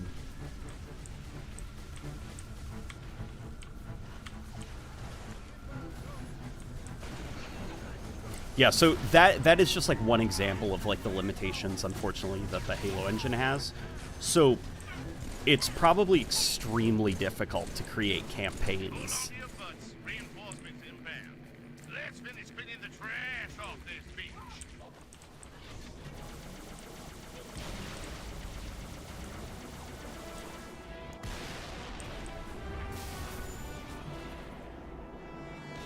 Yo, that's what sucks. It's all baked into the maps. Yeah. And that's also probably why so many Halo mods on the workshop are just like Halo 3 rebalanced, buffed the assault rifle, buffed the plasma rifle. Like, it's just like the most boring of stat changes. And you don't have a lot of stuff like ported Halo 4 assets into Halo 3, or ported Halo 3 assets into Halo 4, or whatever. You don't have a lot of variety, just because that requires you having to create modded versions of each level. It's a lot of work. Alright, when are we setting sail?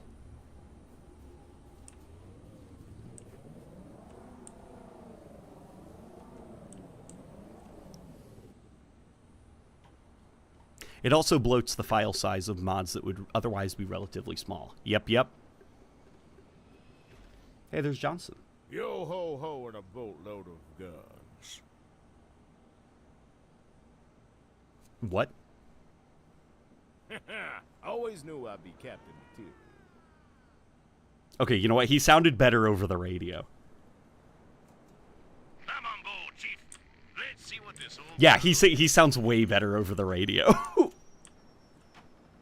But that right there is one of the most impressive things I've seen in a mod. That looked super stiff, right? But you know what that was? That was a cutscene. Now, let's take this fine lady for a ride. I don't see a lot of Halo mods that actually have, like, cutscenes that are in-engine. 2 Covey dropships off the port bow. They're gonna board us. I can't believe this. You're gonna teach them that dead Covey's tell no You know what? tales, Marine. We're gonna, I'm gonna get the wife to play this with me. This is fun. This is really cool.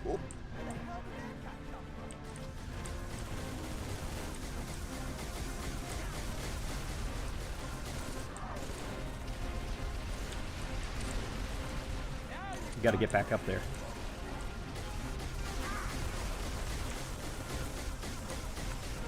Okay. There we go. Okay. Oh no! Oop. Oh no, they're boarding! Alright, man. How do these fucking air bastards to walk the plank? We're making the Covenant walk the plank. I can't believe this. This is wild. Crazy even.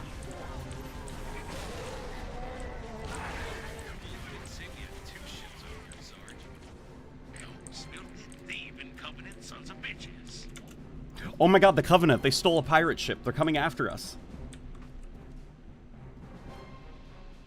Is this why people wouldn't shut up about this mod? This is so crazy. I just thought it was like a silly multiplayer mod where you and another team fought each other with pirate ships.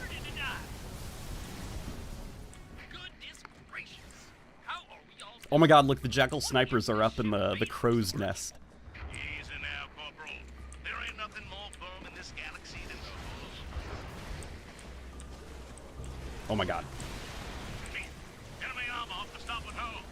Man the cannons and send those bill-sucking bastards. Yeah, and that grunt, or the Johnson, impersonator, he's really putting in work. Hot damn, Chief. Nice shoot. Wouldn't have thought the Spartan program would have covered all table and in combat. This is so fun.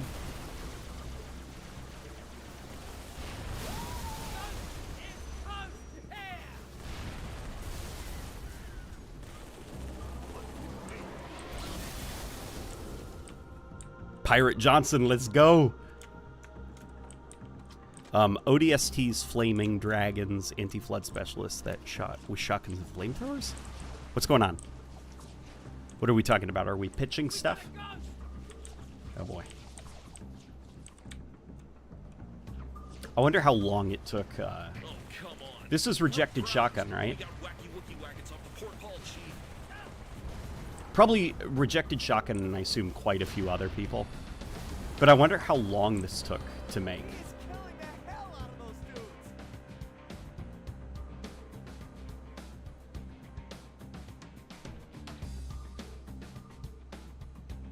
This is lore accurate, isn't it? Probably.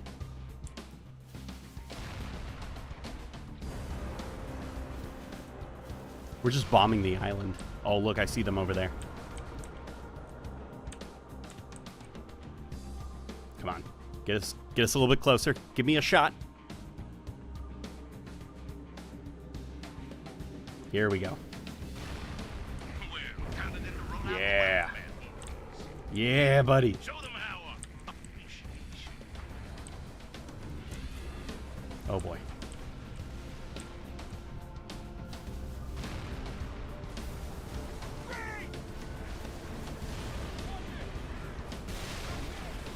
Yeah, I'm insanely impressed with this. This feels like it's all jokes, but like they're, I don't know. It feels like If you were to replace the silly pirate ship with, like, I don't know, like the Mammoth or something from Halo 4, this feels like a lost Halo level of some kind. Like the humor, the AI, the heavy focus on AI combat, the vehicle sequences, the pacing, the level, the music, specifically, the way the music's being used. This feels like an Xbox 360 Halo level.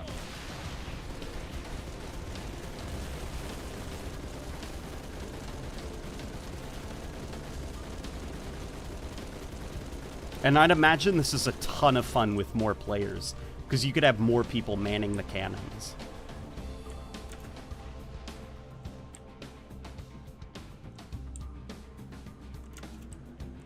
Oh boy.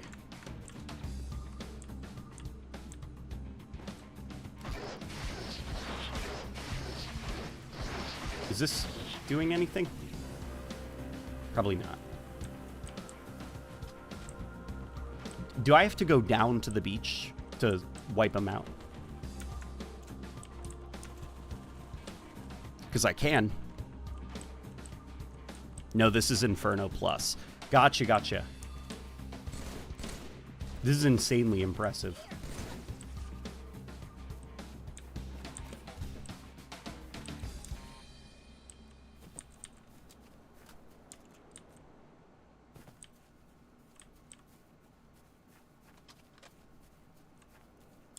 The mod's creator actually said that it turned into a mission because multiplayer was too hard to implement with the players actually operating the boats. Gotcha. Yeah, that's what I thought that the mod was. Just based off of the screenshots and what I saw. Like, I wasn't too interested in it because of that.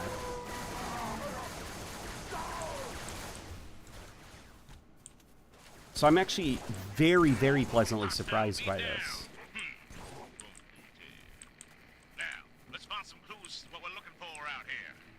Okay, so are we looking for, like, treasure? Okay, another cutscene.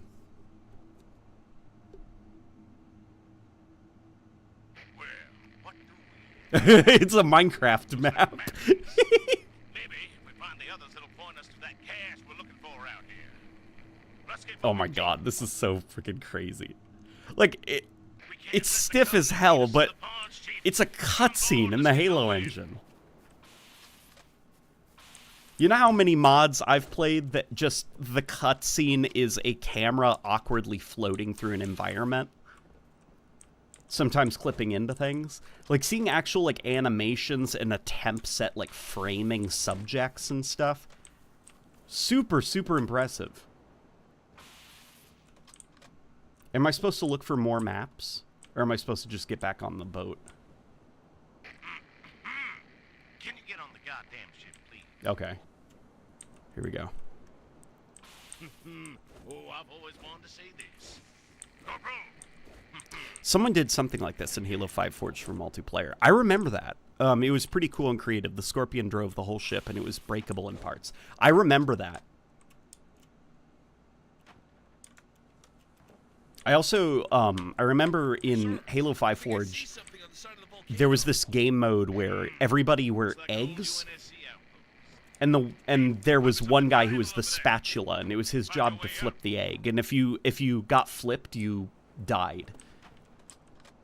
What is this? Okay, it's just a standard. Oh my God, we're doomed. Keep it together, ladies. Chief, hop on the missile pod. Time to show these buzzing flies the Corps' patented. It's better than Lemuria still. Yeah, but also Lemuria. Give Lemuria some credit. Lemuria is an old mod.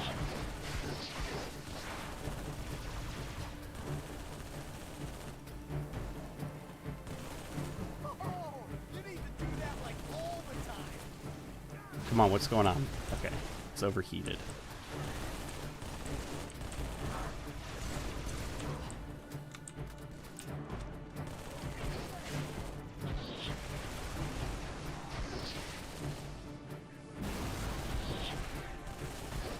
Dude, this thing sucks. There's too many of them.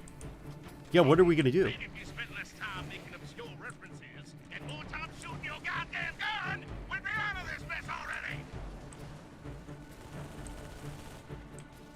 Here, I'm gonna go get one of the turrets. I bet I could do a little bit more damage. Well, if I could even friggin' see them.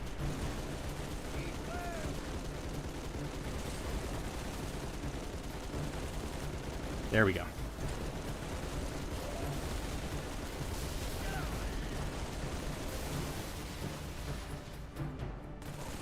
This is a better pirate experience than crap, what's the name of that shitty Ubisoft game that just came out? Skull and Bones, a Ubisoft original. Everyone gave Halo 5 bad rap, but the Forge and modes people created there were where it was at. Yeah, Halo 5's custom games community, it was really, really good. Chief, our cannons can't punch through that barrel. Head down to the hole, grab yourself a mongoose. Let's say goodbye to those lily-livered cowards. Hey, Chief. Dave and I found a stash of rockets down here in the hole. I reckon you'll find those pretty useful for blowing up them shield thingamawatses. Rockets Here we and go. mongoose. Reminds me of my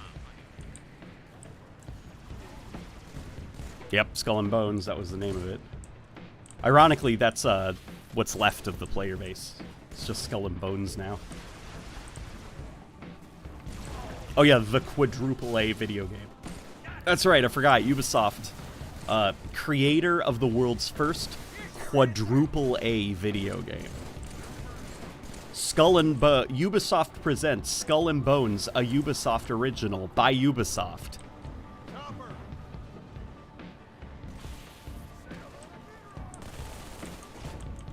Alright, yeah, release that vehicle. Okay. Okay. The Marines have already got rockets. I want to keep the sword because I want to like stay in the spirit of pirates, you know?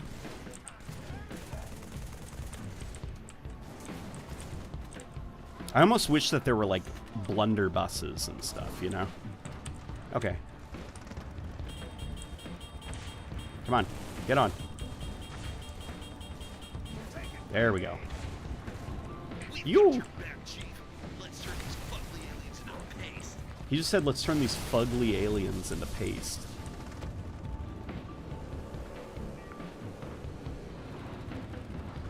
I'm not sure, like, Halo is definitely, a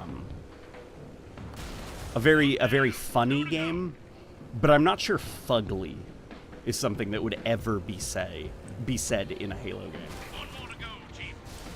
That's a little bit too, like, internet culture. Like, Halo banter has to sound like a bunch of guys in their 30s that grew up watching 80s movies, you know?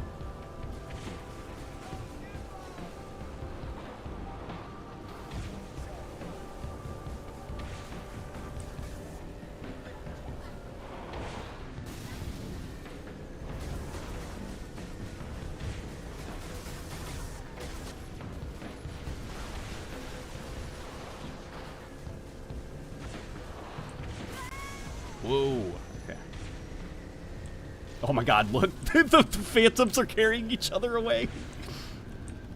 And swat a squash. Badass work, Ben.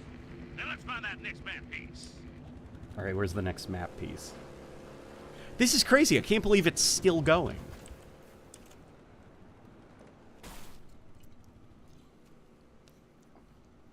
Get that map piece, Chief.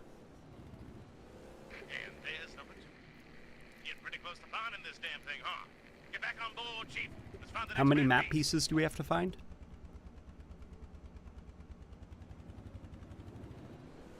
Chief, you got tickets to the gun show? Join me on deck. Let's raise some hell. Alright, time to get back on our pirate ship.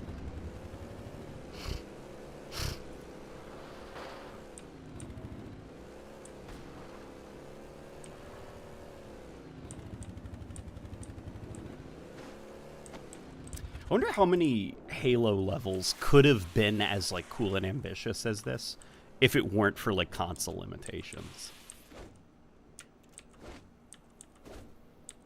The wind on my face, the spray of the sea, and the All right. impending Where is demise Johnson? of my enemies. Oh, there he is. Drink up, me hearties, yo-ho! He doesn't have his pirate hat. During gameplay, at least.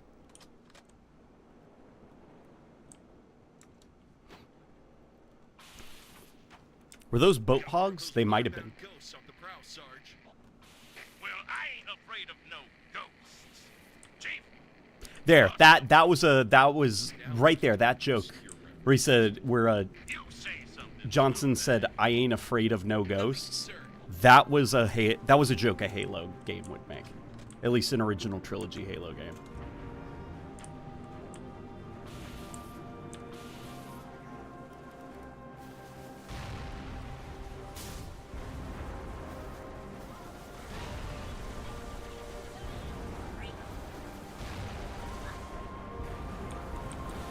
Oh my gosh.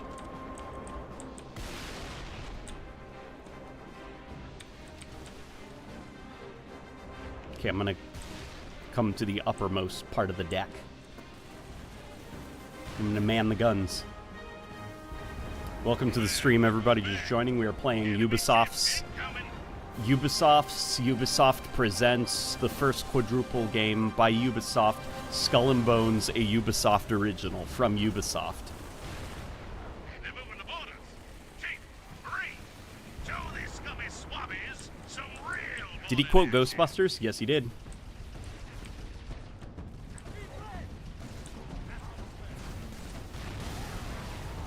Tango! Yeah, this feels extremely, like, it feels like the original Halo trilogy. Just the banter, the humor, the lighthearted tone. I mean, extremely lighthearted, you know, because we're in a freaking pirate ship. But I hope you get what I mean. The Bungie Halo games never took themselves seriously until Reach. Reach was the first Halo game to take itself seriously. And that's not in, like, the annoying Marvel, like, wink wink, nod nod type of humor. Just more in the, like, it's just, like, the characters are funny. They're, like, having fun on the adventure. They're not just, like, flippantly disregarding everything that's happening to them. I don't know. Bungie Halo was funny. Anybody's still on the shock beam ship? I'm taking us out. Hop back on board the Ward. We'll get left behind. Is Cortana in this mod? No. Interesting detail in Halo games is that the UNSC names their vehicles based on animals, while the Covenant name their vehicles based on spirits. Yeah. That is one of my favorite details. Wait, do we have to board it?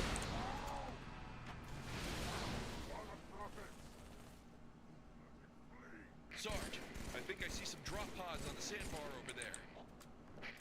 Fly boys must have missed the drop. Whoever. Chief, why don't you hop on over there and grab yourself something nice? Go where?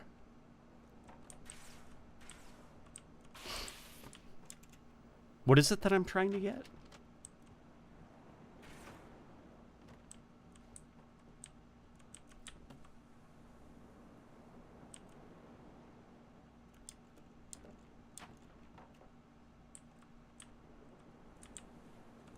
I'm supposed to be getting something, but I'm not quite sure where I'm supposed to go.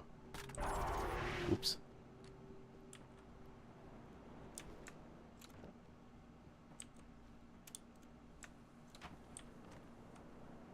What are these? Man cannon? Hey, check it out. This island looks completely clear. Guess the Cubbies haven't been able to set up shop. Wait, Oh boy. what's that sound? Corporal Dave, consider your talking privileges revoked for the rest of this area. Yes, and the This mod was actually made by, Inferno Plus, the same guy who made Cursed Halo, which makes sense given the vibe and the concept.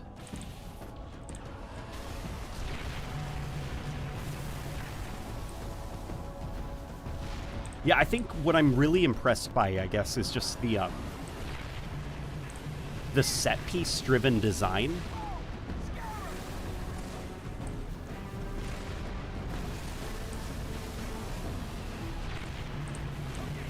Because there's a lot of Halo mods that feel like they're like the ones that are like original, I guess. There's this one that I played that I unfortunately... Uh-oh, I think I got killed. There's one that I played that I unfortunately did not like too much. That was you play as the Arbiter after the Covenant. Like, after the end of Halo 3, like, Arbiter going back to his home planet. And that one I didn't like. It had, like, these Source filmmaker cutscenes. Lots of bad impressions of Arbiter and, like, various characters from the Halo campaigns. And it was just kind of like... It felt kind of like the idea started as, it would be really awesome if we told the story of the... Rather than, we need an excuse to have a series of really creative set pieces and encounters and sequences. Like, I think Halo is a lot more fun if you start by thinking of a bunch of really cool combat ideas. Or gameplay ideas. And you kind of almost like work backwards and then do a story from there. Holy crap. Like, that was fun back there. Is like, okay, we've got to go to these different islands to collect treasure maps. And we've gone to 2 islands. And we're already, okay, you know, like, we've got it. We know the formula. Like, we got to go to the different islands, fight the things on the islands, and then get the map. And then for this one, so we've done 2. We're getting the formula.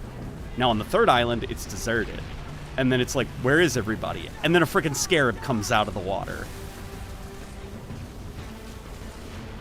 Thrown for a loop a little bit, you know?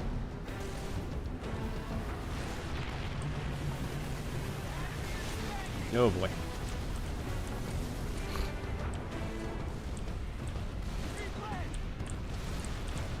Lord Hood should be here. He is an actual admiral. There's probably somebody in the Halo community that can do a really good Ron Perlman impression. And somebody said, thank God it's not AI. Yeah, that is what I'm probably the most happy about, is that it's not AI. None of the voices here are AI. Because if it was AI voices, that would have been like, that would have honestly kind of soured the mod. Like, it gives some people in the Halo community a chance to flex the fact that they do a really good Johnson impression and impression of other Halo characters. It keeps the vocal performances enthusiastic and exciting.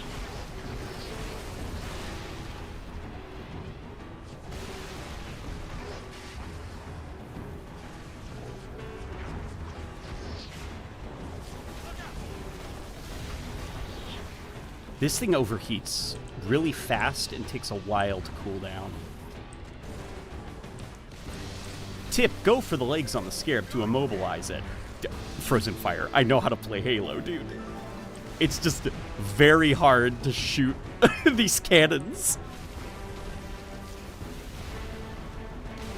Halo isn't Coca-Cola, we're keeping it real. Did Coca-Cola do something cringy recently with AI? I know, unfortunately, I'm very disappointed in them. Toys R Us, remember how Toys R Us had a bit of a revival? Toys R Us had a revival with AI stuff. They tried to tell the story of the founder of Toys R Us with an AI thing that was generating the video. And it was awful. It was awful. It was terrible. The little boy looked... From frame to frame, he looked like a different little boy.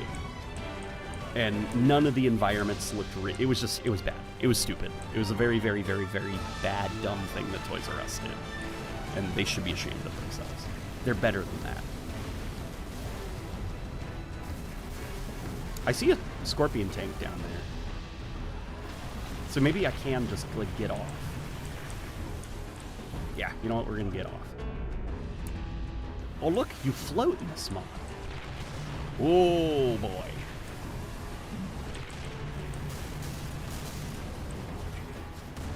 This is a little bit disappointing.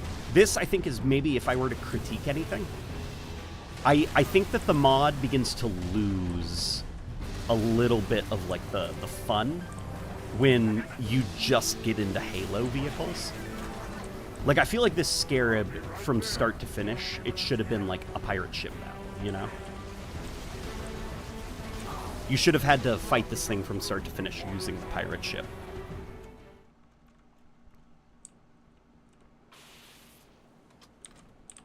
Companies trying not to use AI. Impossible. Yeah. Hey, check it out. This island looks completely clear. Yeah, look at this. Guess the Cubbies haven't been able to set up shop. Wait. What's that sound? Corporal Dave. Look how cool that is. Like the Scarab splashing out of the water. You don't, like, see stuff like that in modern Halo. That was only 360 era Halo stuff.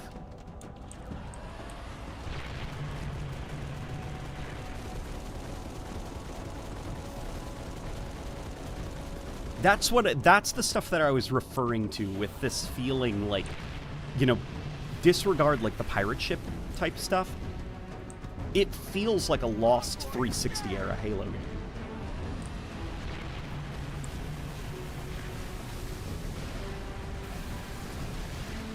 Like, just a heavy focus on, like, set-piece sandbox combat experiences. You know, there's a gigantic Scarab walking around. It has a theatrical entrance that is scripted, but it's like the AI actually doing it, you know? So it's not kind of like, I think of, like, you know, Call of Duty. Usually when it has a set piece, it'll lock you into a first-person cutscene, and so it feels very binary. Like, you don't actually feel like it's really, really happening, you know? It's scripted.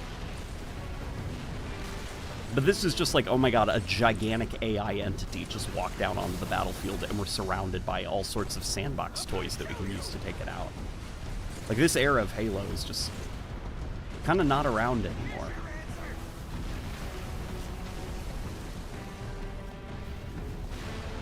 And some of that is honestly probably due to engine limitations. Following Halo 3, Bungie, whatever tweaks and changes they made to their Halo engine, they actually broke AI's ability to pathfind on larger objects, as well as there was a whole bunch of wonkiness. I think they were called giants in the game's code.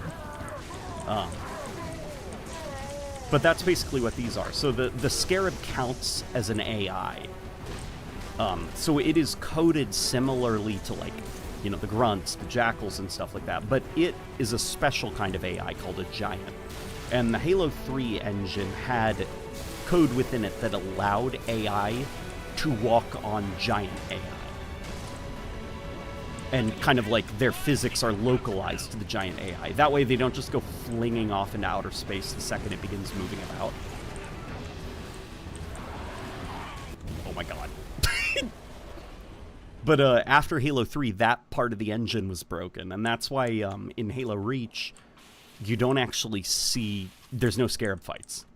Because just that part of the engine was busted. Hey, check it out.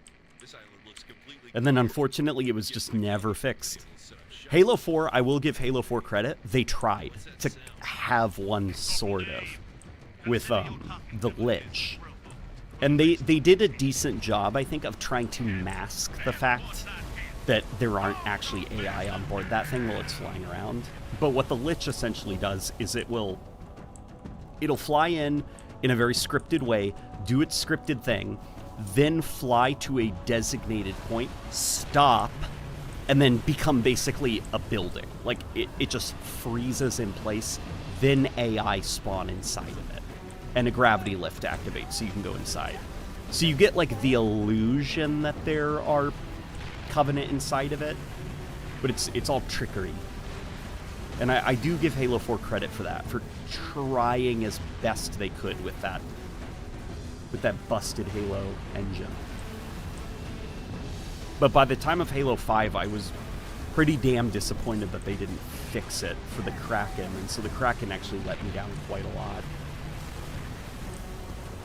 Because it also was the same thing. It was kind of like a building that was scripted to move to a specific place, then AI spawn on it.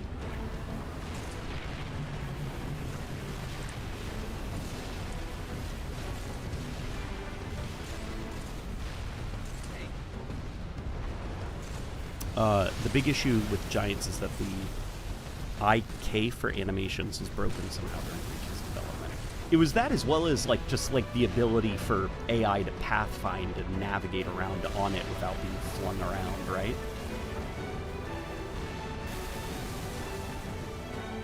Yeah, like a lot of Halo's woes, I think in recent years, a lot of it could probably be attributed to just, as time went on, that Bungie engine was getting harder and harder for 343 to work with.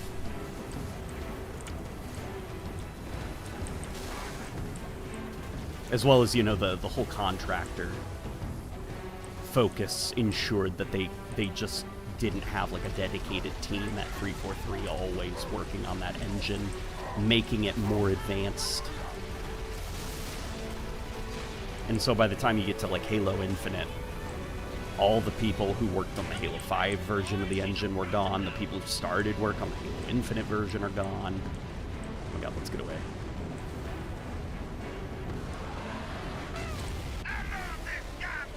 Ooh. Really good looking explosion still. Okay, let's get out of here.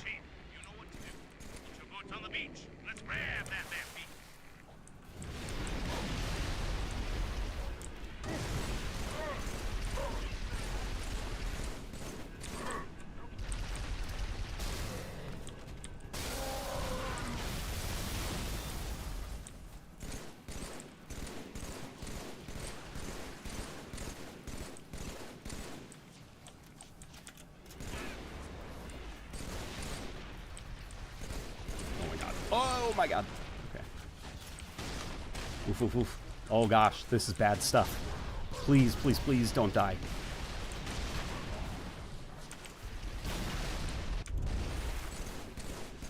Oh, you know what? Maybe we can ride the water. Yes! Okay, now we're gonna beat the shit out of this thing. Okay.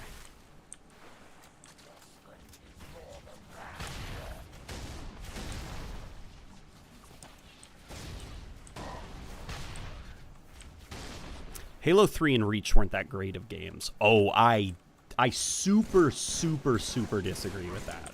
That's like some Halo fans who have been playing Halo a little bit too long type stuff. Halo Reach and Halo 3 are phenomenal, insanely good games. Like industry-leading games at the time of their release. Senses just lit up like a grunt covered in plasma grenades. What is that? Oh, is that just the map? Oh my god, it's a Dark Souls thing. Okay, that's fun. What's the matter? Leave your swim trunks back there or something? Come on, Chief, let's get a move on.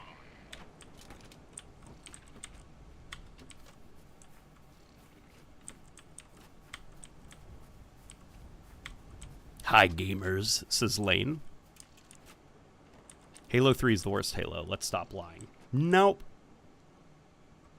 See, I'd be lying if I said Halo 3 was the worst Halo. What do you do with a drunken spotting? What do you do with a drunken spotting? What do you do with And I don't want to lie. in the So unfortunately, I can't say that. More dropships and fancies off the starboard hull. Get ready. Man, will these bastards ever give up? I'm down to my last mags here. At least you have ammo.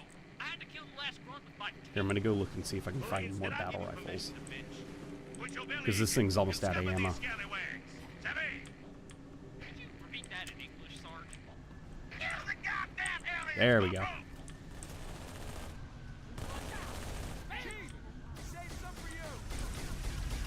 What's going on? Oh my god, are we gonna be boarded? Holy crap, we're being boarded. Okay. Holy crap. Okay. Okay. Give me a second. Let me recharge my shields and get used to... Oh my god. Okay.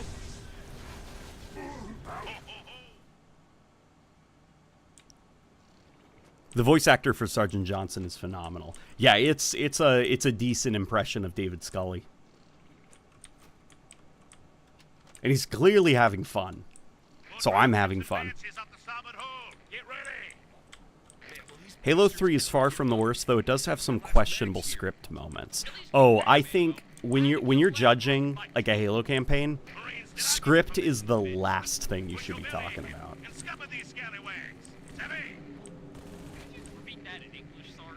Halo isn't a story-driven game, and its campaigns aren't even story-driven. I think the best way to judge a Halo campaign is just by, like, the actual act of playing through the campaign. Mechanical diversity, level variety, gameplay loop, combat loop, AI, animations, sandbox, set pieces, all that stuff.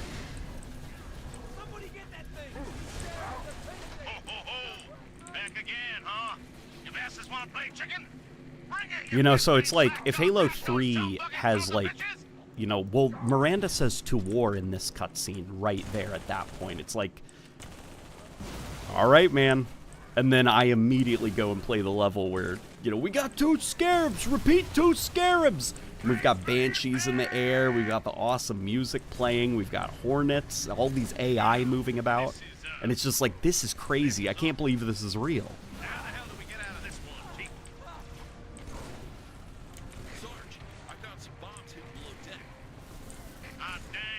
Oh, we got some bombs.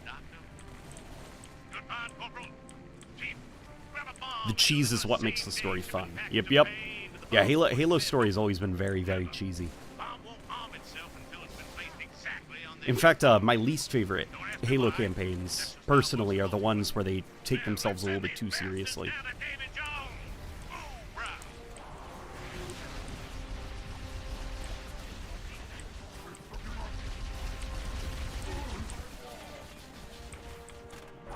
Oh my god, we're planting a bomb. Oh my god. Come on. Oh, the bomb. Okay. Okay, we gotta get out of here. Wait, what? Oh my gosh, let's get off the ship. The bomb's gonna blow. Oof. Okay. Now how do we get back onto the ship? Oh my god, here we go. Yo. Oh my god! That's so fun. Holy crap. Oh crap, our boat's breached? In the meantime, we need you to go on ahead and secure that cash for the Covenant. Commandeer a vehicle off this island. And let's bring this nautical nonsense. That's fun, Johnson said. Let's bring this nautical nonsense to an end. That's fun.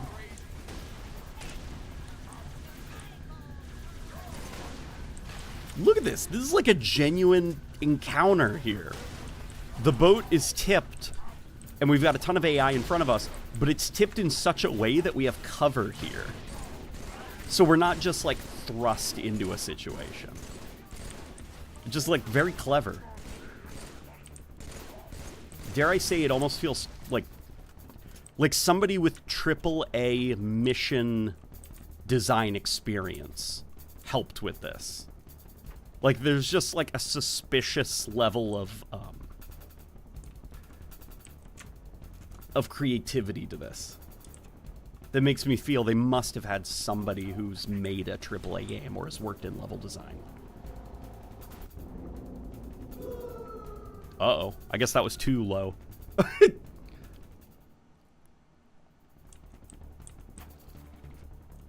The thing that Reach did the best was the social games. Yeah, dude, Reach's social games. Like, it's easy to forget that Halo Reach was not always part of the Master Chief Collection. Once upon a time, you went into a GameStop and you paid $60. And you got Halo Reach. And it was all on one disc. And Halo Reach was damn good. Like, there was a time where it was between Black Ops and Halo Reach for your multiplayer experience of the holiday season. And Halo Reach made a damn good pitch for itself. The amount of content in that game for the $60 asking price. You had campaign co-op, campaign online co-op with matchmaking or customs, and scoring, you know, and timing and all that stuff, alongside theater mode support. Then you had the multiplayer with like big team battle, you know, 4v4 stuff, infection, griffball, all that stuff. That had theater mode support. That also had custom game support. Then you had Firefight, which was completely customizable in customs, had theater mode support, had matchmaking.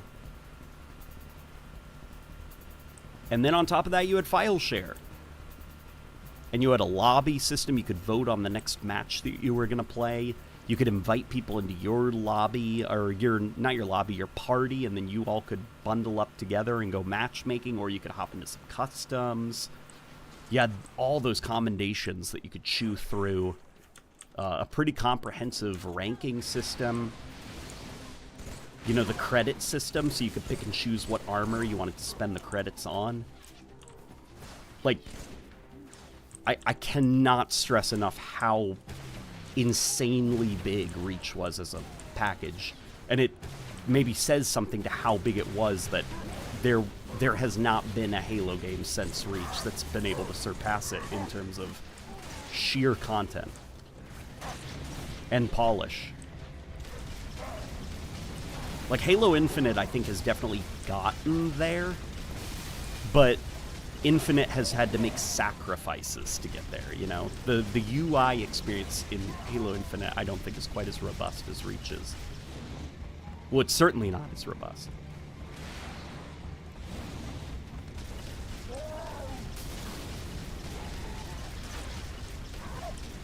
I mean, Halo Infinite doesn't even have a lobby system. Like, that's just not there. You know? When you matchmake, it just finds a match for you and then loads you into it. And then once you're done with the match, you're back at the main menu and you have to manually restart the matchmaking experience, where it then finds another match to just throw you into. It looks like this is the spot. You know what to do, Chief. Hello LNG Pooping Pills here. That's a good name. When they added Reach to the MCC, I ended up playing an unholy amount in the custom games browser. Yeah, Reach's custom games on the browser were a lot of fun too. Oh, mommy. A physical copy of Cursed Halo 3 for the Nintendo Dreamcast. It's the only one in existence ever. What the fuck? And it's over. That's it.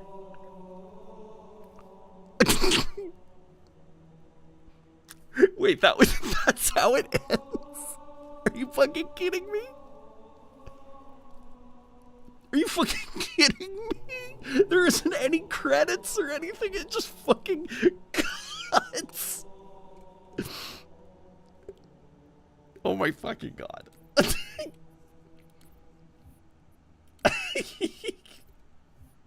That was really good.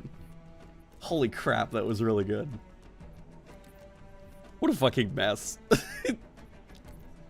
Okay, let me go pee very fast, but that was really, really good.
Okay, I am back.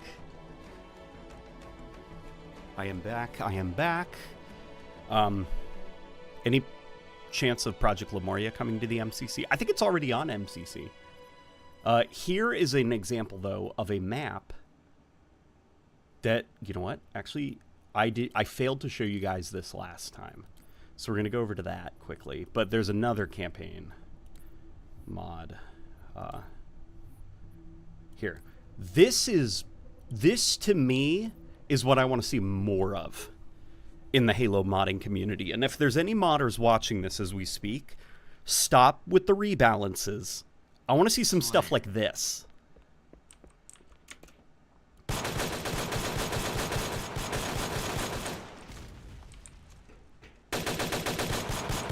I mean, maybe not, you know, like the actual military aesthetic. Like, you don't have to make every single Halo mod a military thing.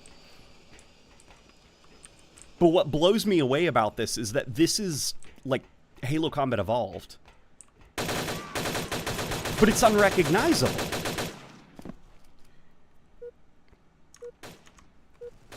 Let me turn it down just a smidge.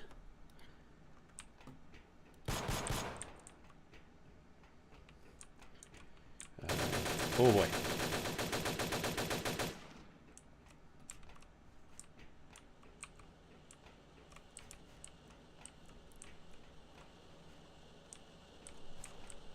Ambush is actually an old school custom edition map that this guy turned into a single player experience. That's cool. That's cool.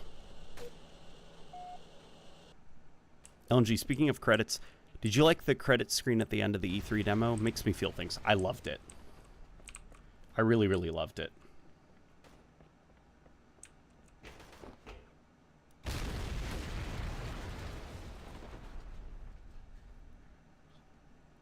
Like, to me, the possibility of, like, modding in Halo, nobody's saying that you have to make Halo, you know?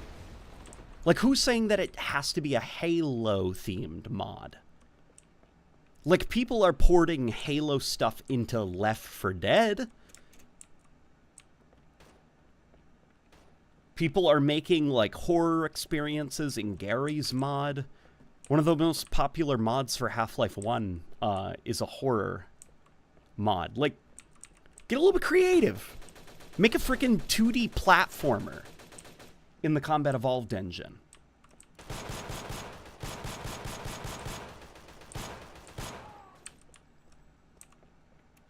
He dropped a unique weapon. Oh my freaking god. Is this a, crap, I can't remember the name of this thing. This isn't a Galil.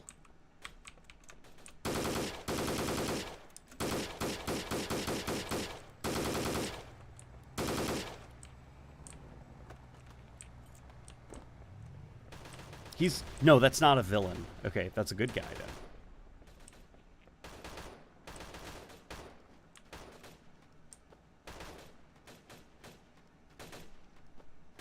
LNG, have you played the unfinished Halo 2 Moonbase level? Well, it's not an unfinished level. It was a testing environment. It was never supposed to be an actual mission, you know, in Halo 2. And yeah, I have played it. It's pretty boring. But, you know, that's kind of because it was never supposed to be a level.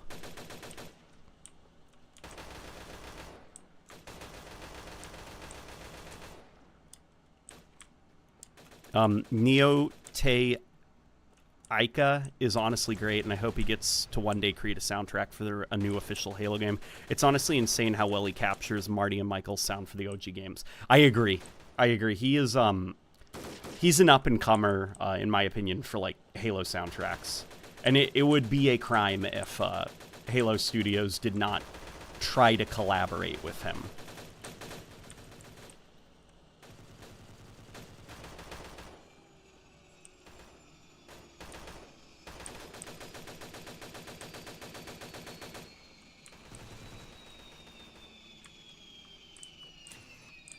Oh god. Is that our... Yeah, that's not our tank. Ah! Oops. Okay. Well, that's enough of that. What did you guys think of that? That was pretty crazy, right?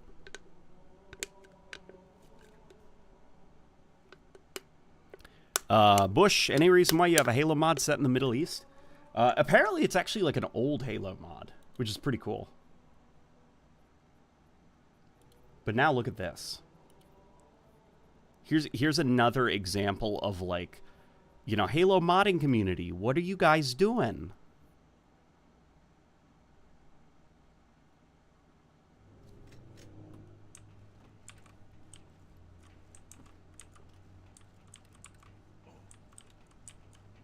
Oh no. He's dead. We played this on a previous stream, but we're playing it again for those of you who missed.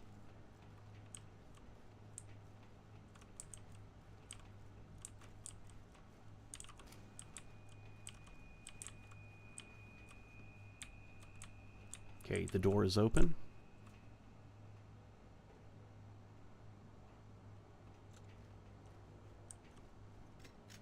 Somebody in the Halo Mods and Halo Mods Reclaimer Discord has made high-resolution models and new materials of all the CE Covenant creatures, including the Jackal. Seriously?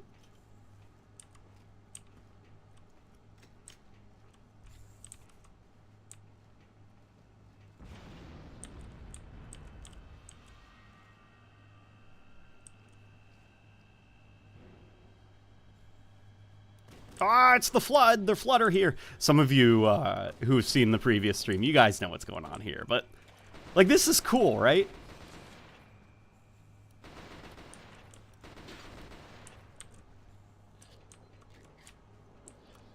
It's like this wild, crazy, like, World War II diesel punk sci-fi conversion for Halo.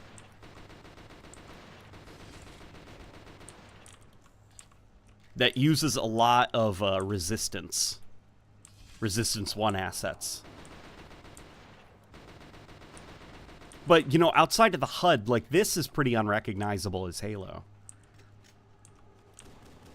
You know, nobody told the Halo modding community to just make Halo experiences.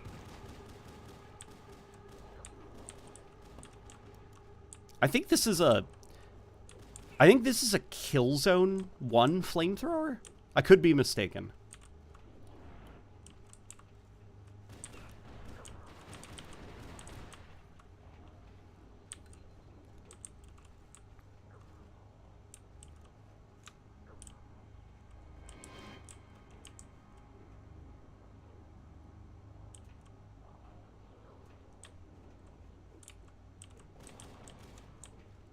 A Halo Gears of War mod would rule, but I doubt... But I don't know how you could go about making it. The Combat Evolved Assault Rifle needs a chainsaw. I'd imagine you could probably do something with, like, Halo Reach. Just because I'm thinking the Evade Spartan ability. You could probably find a way to hack that thing into the mechanic that lets you swap between pieces of cover, you know?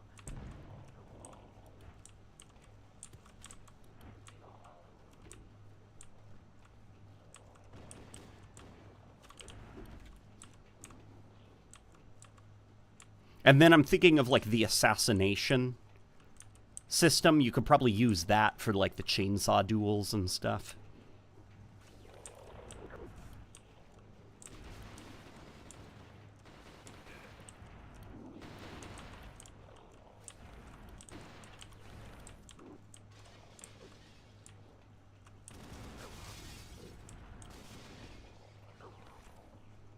What's your next video about? My next big video is going to be the evolution of Halo's pistol. Or re-evolution, some might say. I'm completely remaking it. From the ground up. New script. New everything.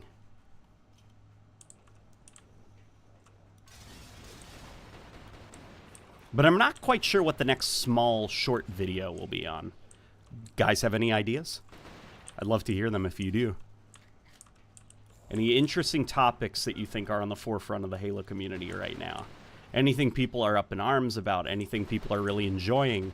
I know that the recent Delta Halo playlist on Halo Infinite has gotten some folks talking about how Halo feels without sprinting.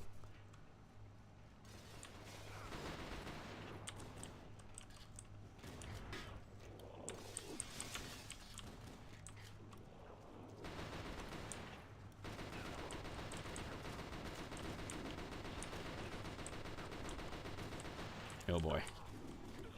Crap. Crap.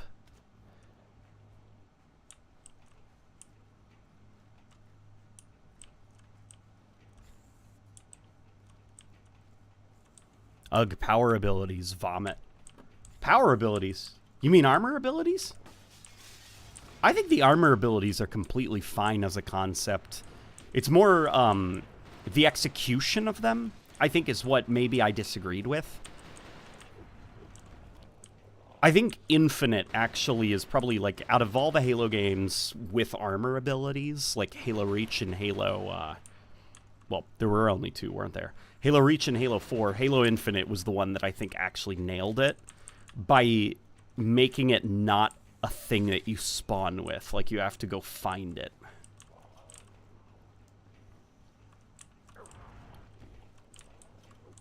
And then also giving it, like, finite charges before it's expended.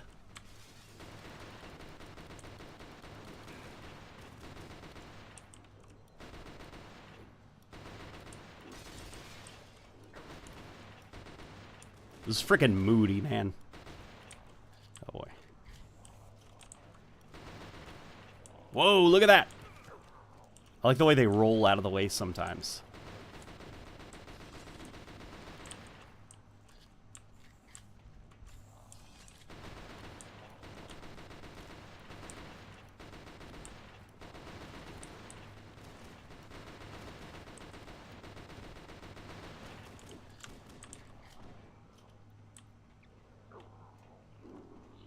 So Halo 3 pickups. It's a bit different from Halo 3. Because Halo 3, all of them are neutral pieces of equipment that you throw out there. Like, you can't, you know, activate them over and over and over again. And sometimes they only benefit you. In Halo 3, it's like, I'm thinking like gravity lift, power drain, bubble shield. Like, those are things you activate, deploy, and then they have no preference. You know, that power drain could easily screw you over if you're not being careful. Where in Halo Infinite, there's a number of them that actually only serve you, such as the grappling hook. That's why I compare Infinite's equipment a little bit more to, like, the armor abilities from Reach, because they're more self-serving.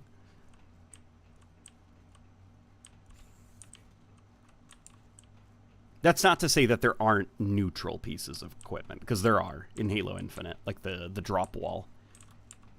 Which, honestly, the drop wall, I wish that they made it so that you couldn't shoot through it, and just crazy buffed it. Because I think the drop wall, it's as useful as it can be. It's a little bit too weak, and the reason it's too weak, I think, is because of the, you know, the ability for you to fire through one side of it. So it's gotta be weak. And I think just cut out the ability for you to fire through it and make it really strong. That way it can be a solid piece of cover.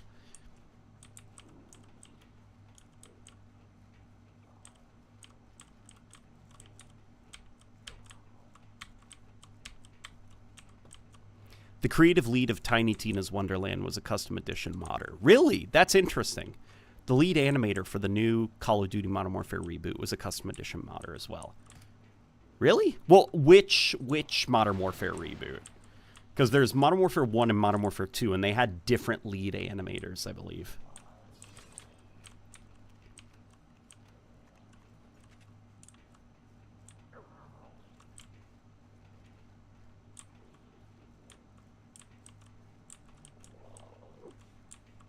Halo 3 did have that turret in the campaign that only serves you.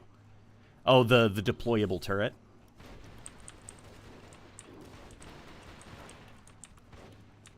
Well, if you think about that turret, you're still deploying it. I guess, like, it's not an ability, a superpower that is physically attached to you, you know?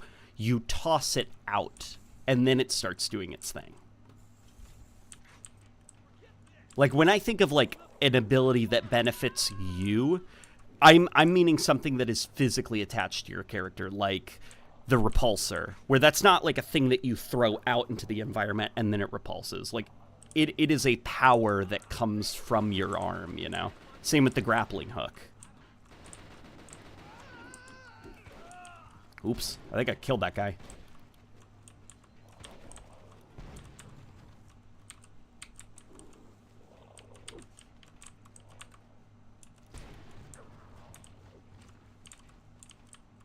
I wish you were fighting Chimera instead of Floodmen.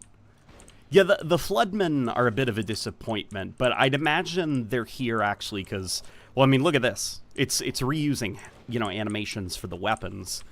So the abilities of the modder were probably quite limited. So it was like, you know, just throw in the Floodmen, give them maybe like a different outfit, and then Bob's your uncle. Because even this assault rifle, this thing is a disguised sniper.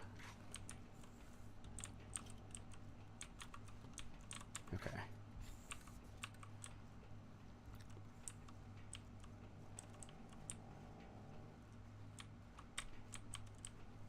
Someone better mod in an actual Ghost of Lockout. That's a fun idea. Modern Warfare 2019. Crap, what was his name? The animation lead for Modern Warfare 2019. Hang on.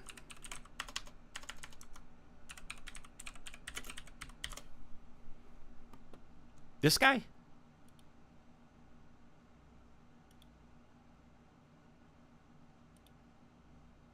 Mark Grigsby? Was he a custom? Was he a custom Halo custom game? Or not Halo custom game, Halo custom edition modder? He goes by Hyper on YouTube. Hyper is not the lead animator. Hyper is an animator.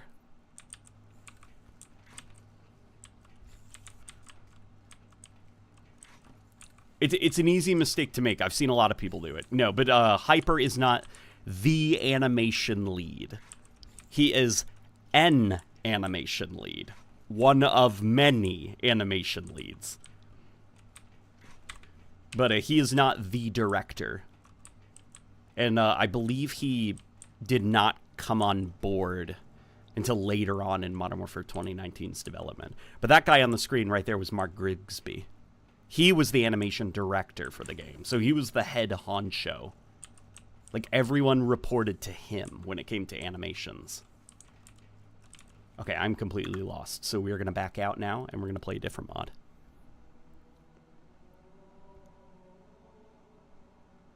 I wish Halo Reach active camo was better, like 10 seconds, but it actually worked and didn't activate radar.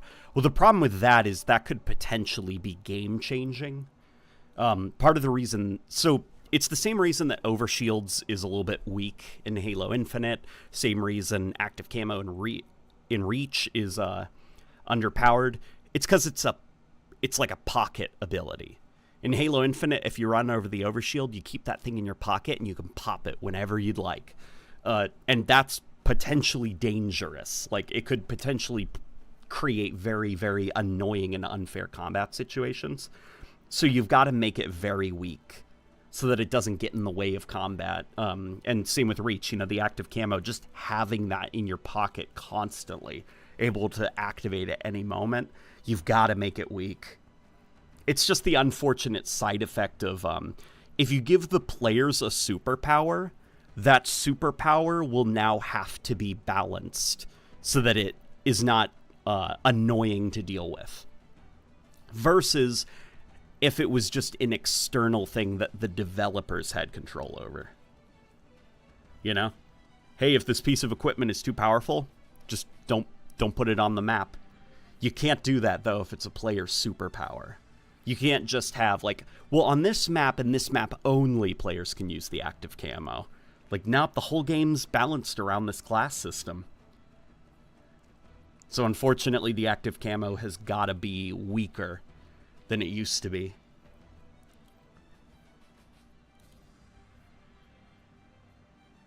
Here, let's check out CE Reanimated. Somebody mentioned Truth and Reconciliation, so we can check out the sniper rifle. That was a good idea.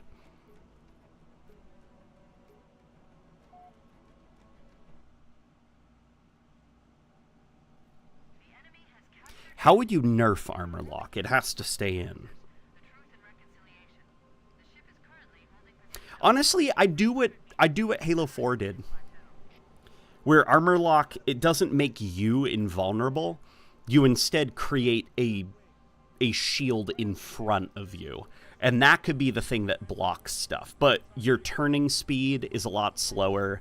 Your walking speed is a lot slower while it's activated. So far, pretty good. Here, let's stop. Okay, gonna take about 10 seconds, I think, for the idle animation to kick in. Let's see what this animation looks like. Does he give the sniper rifle a good boy pat on the top of the head? Okay. Okay. Yep, that's good stuff. Whoa. That is good. That recoil animation.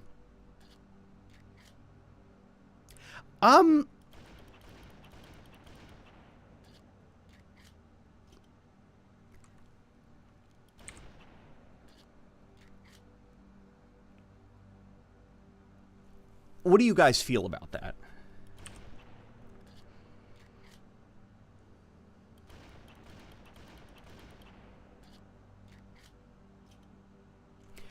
It makes the sniper rifle feel very light, I guess, is the best way that I can describe it. It's almost like a submachine gun. Like, I feel like the sniper rifle, the animations should reflect how, not just how heavy it is, but how long it is.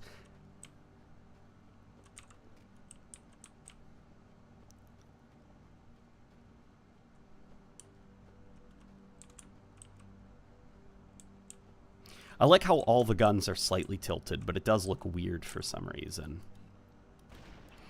Oh yeah, the view model positions. It's definitely doing the, like, Modern Warfare thing.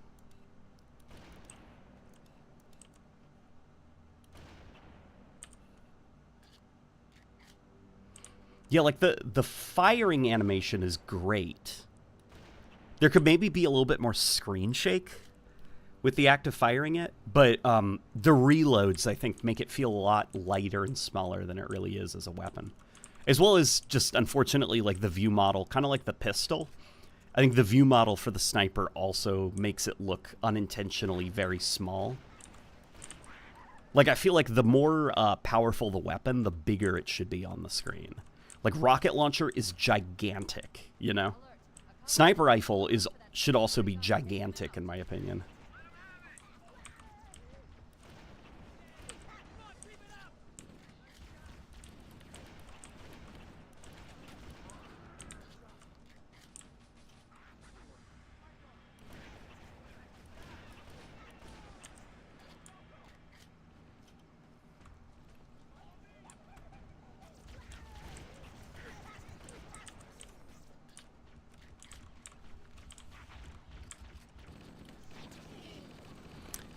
What would tactical reloads look like on Promethean weapons? Now I'm just picturing, like, C-clamping, like a light rifle or something. Isaiah, that's a damn good question. What would a tactical reload animation look like with a freaking Forerunner weapon?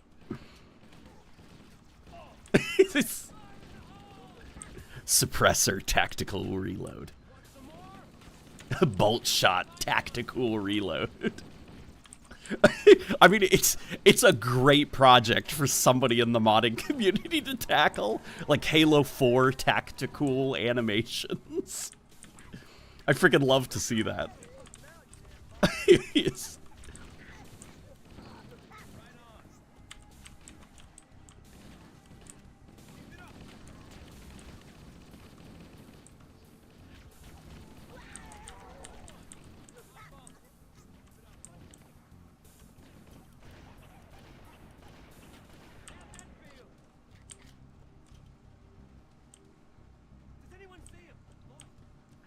Undercover of Night is godly. It is. Undercover of Night is such a good song.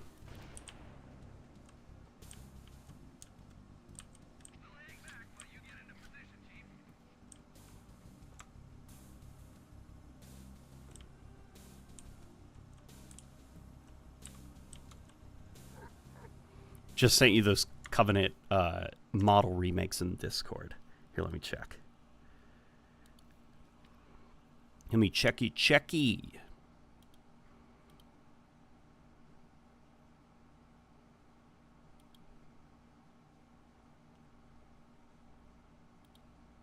Here we go. All right, I'm opening it up.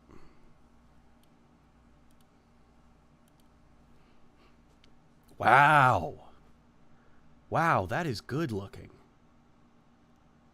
Holy smokes. And you get I know that Elite animation. So I know that these things are hooked up to Halo 3 animations. So any changes in body proportions are probably done so that the animations don't break. That looks good. Dude, that looks really good.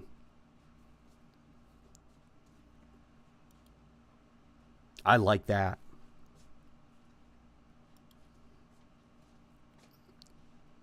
It's my favorite grunts. The Halo Combat Evolved ones. And that is, I believe, a cut grunt design.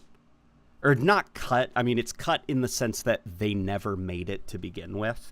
But it was one of the final bits of grunt concept art that they were thinking of going with. Like, they had these weird cylinder designs. Jackals look a little bit weird, I'll be honest. The head, I think, doesn't work quite as well because of how elongated. It's almost like a sink faucet. You could probably, because the jaw or the face has got to be that long. I don't know. Maybe just, like, screw it and stretch out the face if you've got to.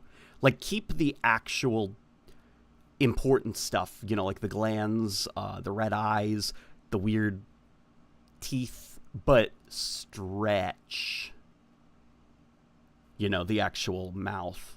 Because the weird, like, almost elite-like heads that they have, it's a bit wonky. But I like the hooves there.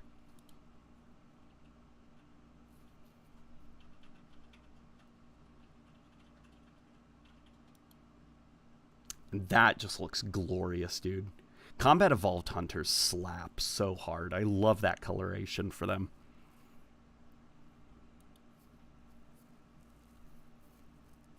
The cylinder is filled with milk, by the way. Oh, that's good to know. That's good to know. Though they ain't as orange as they should be. It's true that they are not, but it might be actually because of Halo 3's color correction. Like, just the look of Halo 3. Halo 3 is slightly desaturated looking compared to, like, the older Halo games. Well, I shouldn't say older Halo games, because Halo 2 was a pretty damn desaturated game.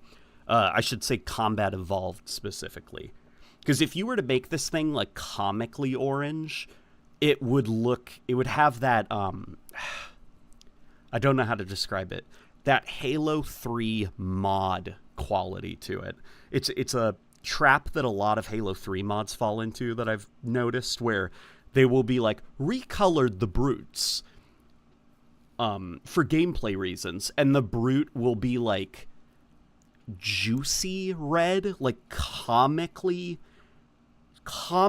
tomato bright red, and it just does not look good at all. It makes the brute look like a toy, because Halo 3's campaign has a very specific color corrected look that it's going for, and giving the brutes that specific shade of red breaks the aesthetic, and it sticks out in a bad way. So this slightly desaturated Halo Combat Evolved take on the colors, like, these don't stick out like a sore thumb, you know? They look actually properly like part of Halo 3.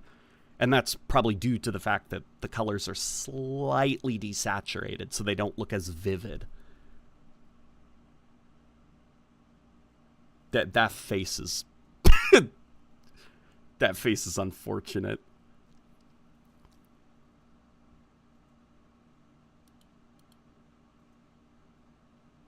Yeah, it's good stuff. Good stuff all around.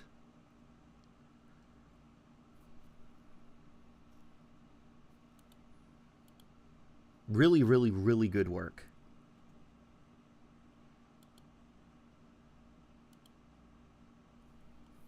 Thank you for sharing that. That's really cool to look at.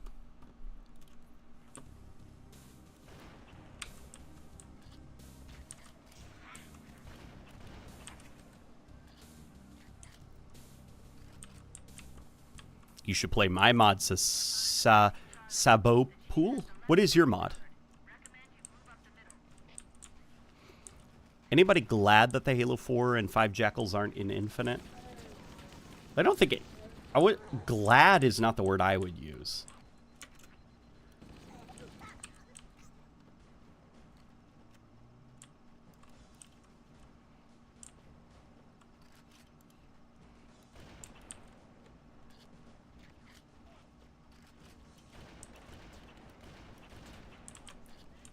OG Jackals were cool in my opinion. Yeah, the Halo Combat Evolved Jackals are pretty damn cool looking.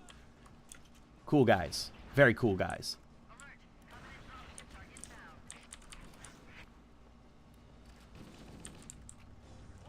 You know what we could do? See how far this mod goes?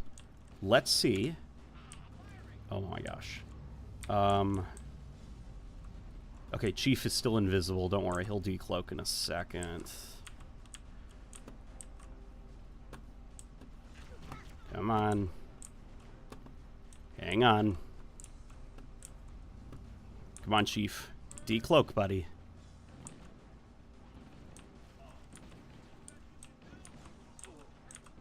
How long do active camos last in Halo Combat Evolved?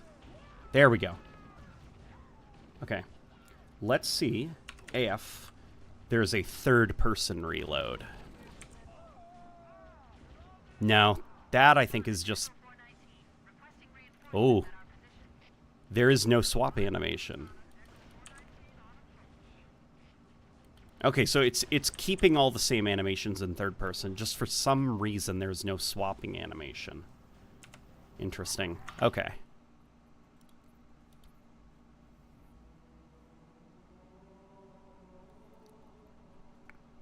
Here, let's do the maw.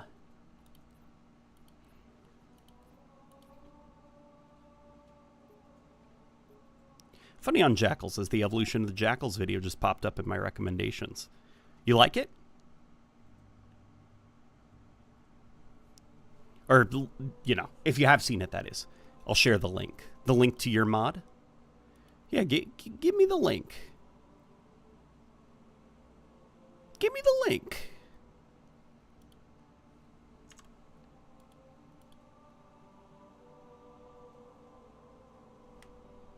Is there a swap animation in normal Combat Evolved, though? I can't remember it for some reason. There should be.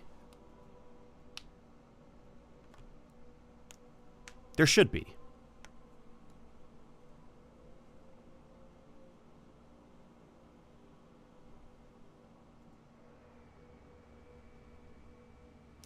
As a kid, it always scared me when the Halo Combat Evolved Jackal spotted you and pointed at you. Yeah, it is a creepy animation if you're like a kid. Something about like an alien creature seeing you and like pointing at you and yelling in its own language. Like just the panic of like it spotted me. I can sympathize.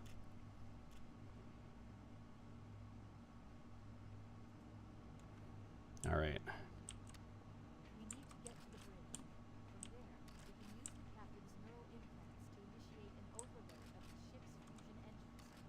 That's cool. Look at this. Master Chief turns on the ammo counter. Here, let me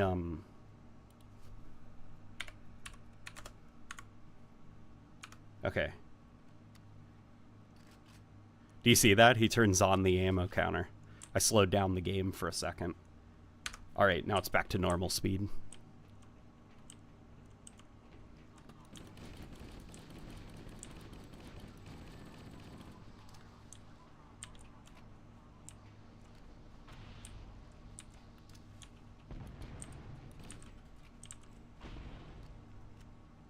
Since you're doing a Magnum video, did the Warthog video get scrapped? No, it's just going to take a little bit longer than I thought.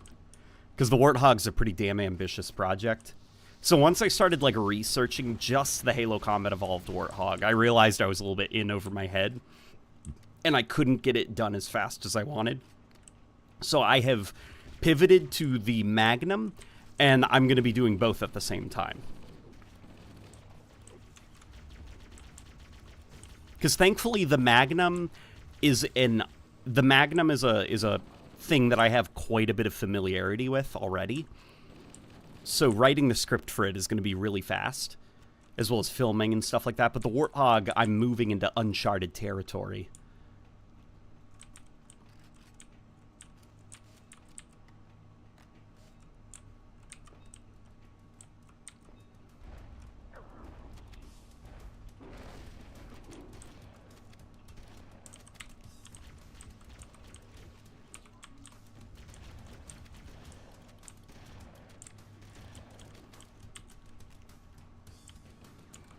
You should do the evolution on the Sentinel Beam someday. I think I'd probably bundle the evolution of the Sentinel Beam into just an overall video on the Sentinels, because I don't think the Sentinel Beam has made enough appearances to... I mean, maybe it could work for, like, a shorter video, but... Like, it's more or less just kind of like, it was in Halo 2 and 3, and it shot a beam, you know? And then it was patched into Halo 5. No, there is some material. You know what? You bring up a good point.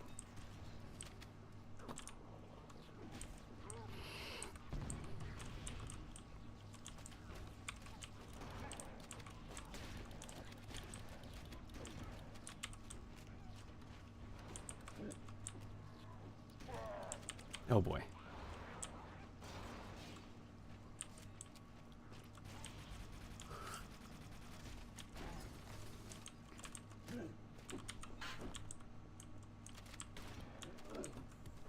There we go. Oh, no, he's still up. Oh, my gosh. I smacked him. I smacked him, and he went down. It was in 2, 3, Halo 2 Anniversary, multiplayer, Halo 5. You know what? Okay, Isaiah, point taken. There were a lot of Sentinel beams. You know what? Probably enough to make an evolution video on. You're not wrong, Isaiah.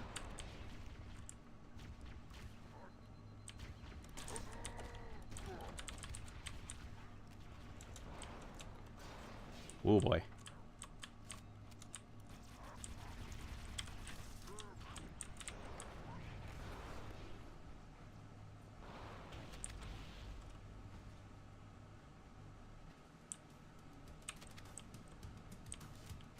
Sentinel Beam, the first Forerunner weapon. Well, what I really like about the Sentinel Beam is that it's not like a Forerunner weapon, you know, like a handgun or a submachine gun or something. It's the wreckage of a Sentinel that Master Chief has decided to use as a gun. Like, you can see the way that Master Chief holds it. Like, it's not, you know, set up like a firearm. Like, Chief's kind of just holding a piece of the Sentinel and just aiming it in the direction of enemies, and it's firing at them. And, you know, it can't be reloaded. It can't do anything like that. It's just kind of like whenever it's done firing, it's out of battery, and Chief just throws it away.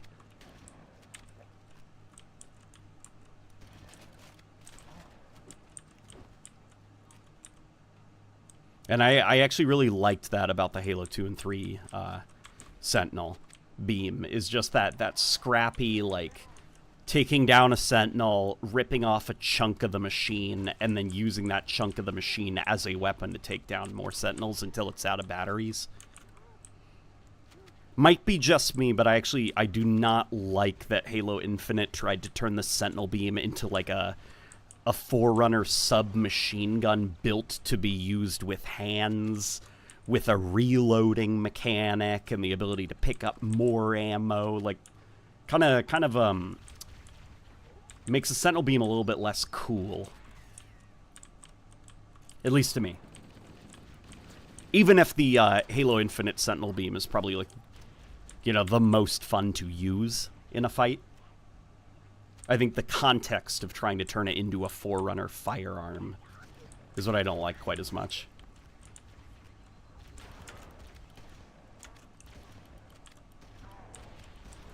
Like, it makes sense for, like, the light rifle, bolt shot, heat wave, scatter shot. Like, all of those things are Forerunner firearms to me, but the Sentinel beam, that thing should just be a chunk of machinery that you've co-opted as a weapon. I got a serious Halo question that I need answered. Okay, we'll ask it.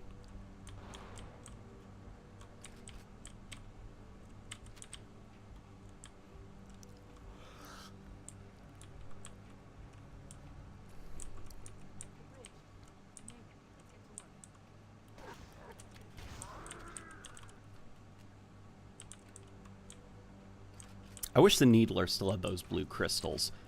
I don't think they were ever blue. I mean, those certainly don't look blue. It's only that they look blue in certain lighting conditions, but I think the intention is supposed to be that they're pink.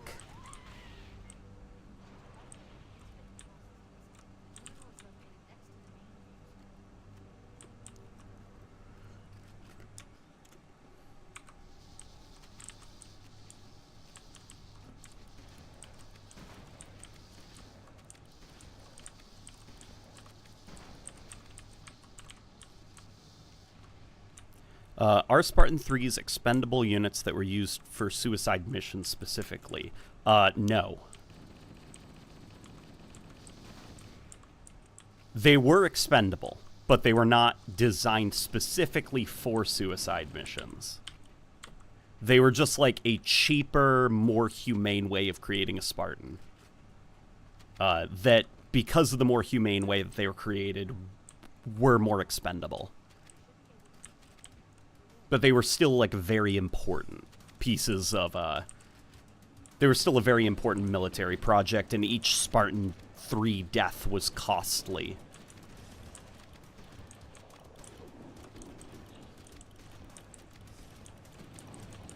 And then Spartan 4s were kind of like the logical next step for the Spartan 3s, where it's like, you bring down the cost, streamline the process, make it a little bit faster, make it a little bit more accessible to more people so that they can sign up for the Spartan program. And Bob's your uncle, you got Spartan 4s.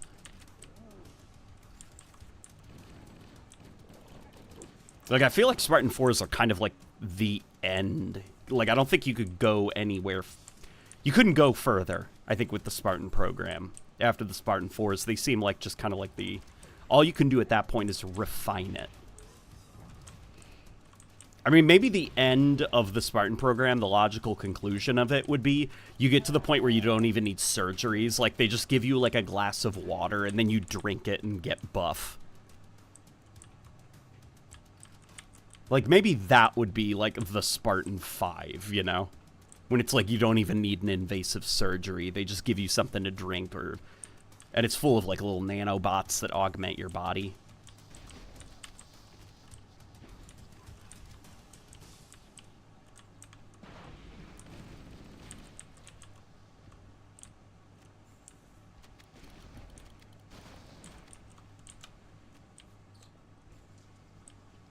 Hey, Late Night, did Halo 2 Anniversary make any minor changes to the story, or is it just the same? It is the same, but there are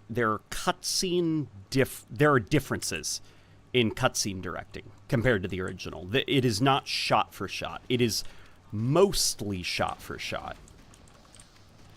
But there's a couple of cutscene differences where it's like maybe the camera angle is different, the pacing is a little bit different.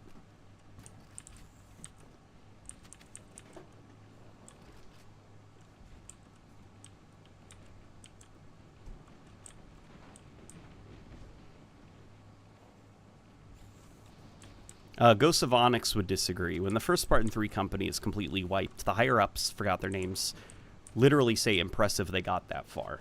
I don't think it's about impressive they got that far as in, like, meh, they die all the time. I'm impressed that they survived this long. I think it's more about the actual challenge that was ahead of them. that it's like, we've had so many damn setbacks, I'm surprised that the Spartan 3s were able to get that far into it. You know?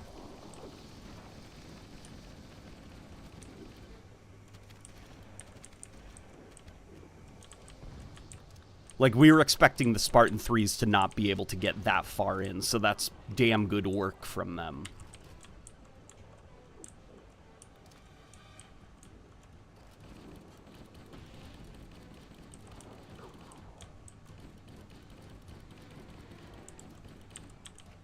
Hello again. Intriguing how the reanimated weapons focus on the tact-to-cool more, with the wet reloads having Chief retain magazines instead of discarding. Yeah. That's what I was saying earlier. It's... So, I don't know if, Andrew, you saw the ODST tact-to-cool one, but that one was a little bit messier, where the animations were less polished, a little bit too weightless looking. This one is definitely closer to, like,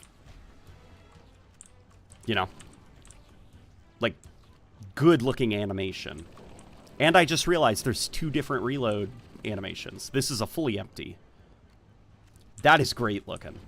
But then non-empty, he retains the magazine. Good stuff.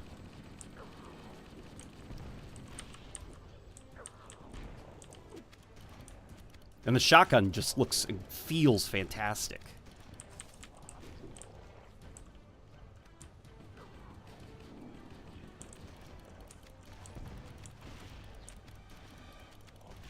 And then, hang on, I want to show you the Needler. The Needler, I think, might be the weakest one of the new reloads. Like, that's a little bit weak, in my opinion. I think, as far as, like, tactical reloads go, if you were to do a tactical Needler, you could probably just do Halo Infinite's Needler. But it's the melee that looks great. Like, that just feels stylish. It feels nice.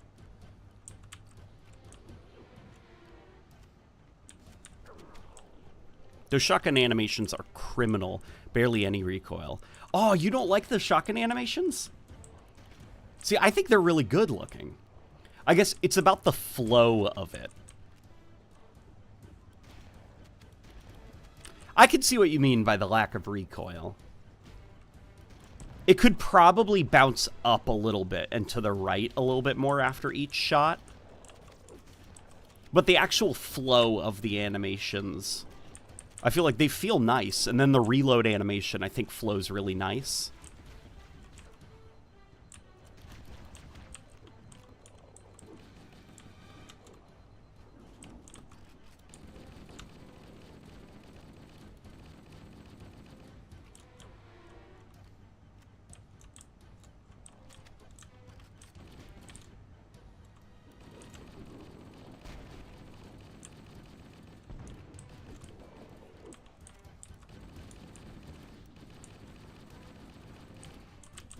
Okay, we're trying to kill all of them so we can fight through. Let me see if I can find a plasma pistol.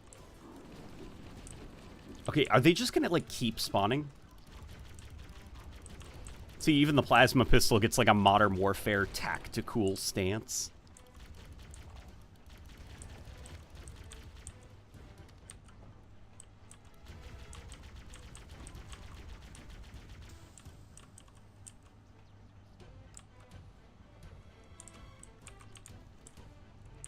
Can you explain what gene songs are? Gene songs?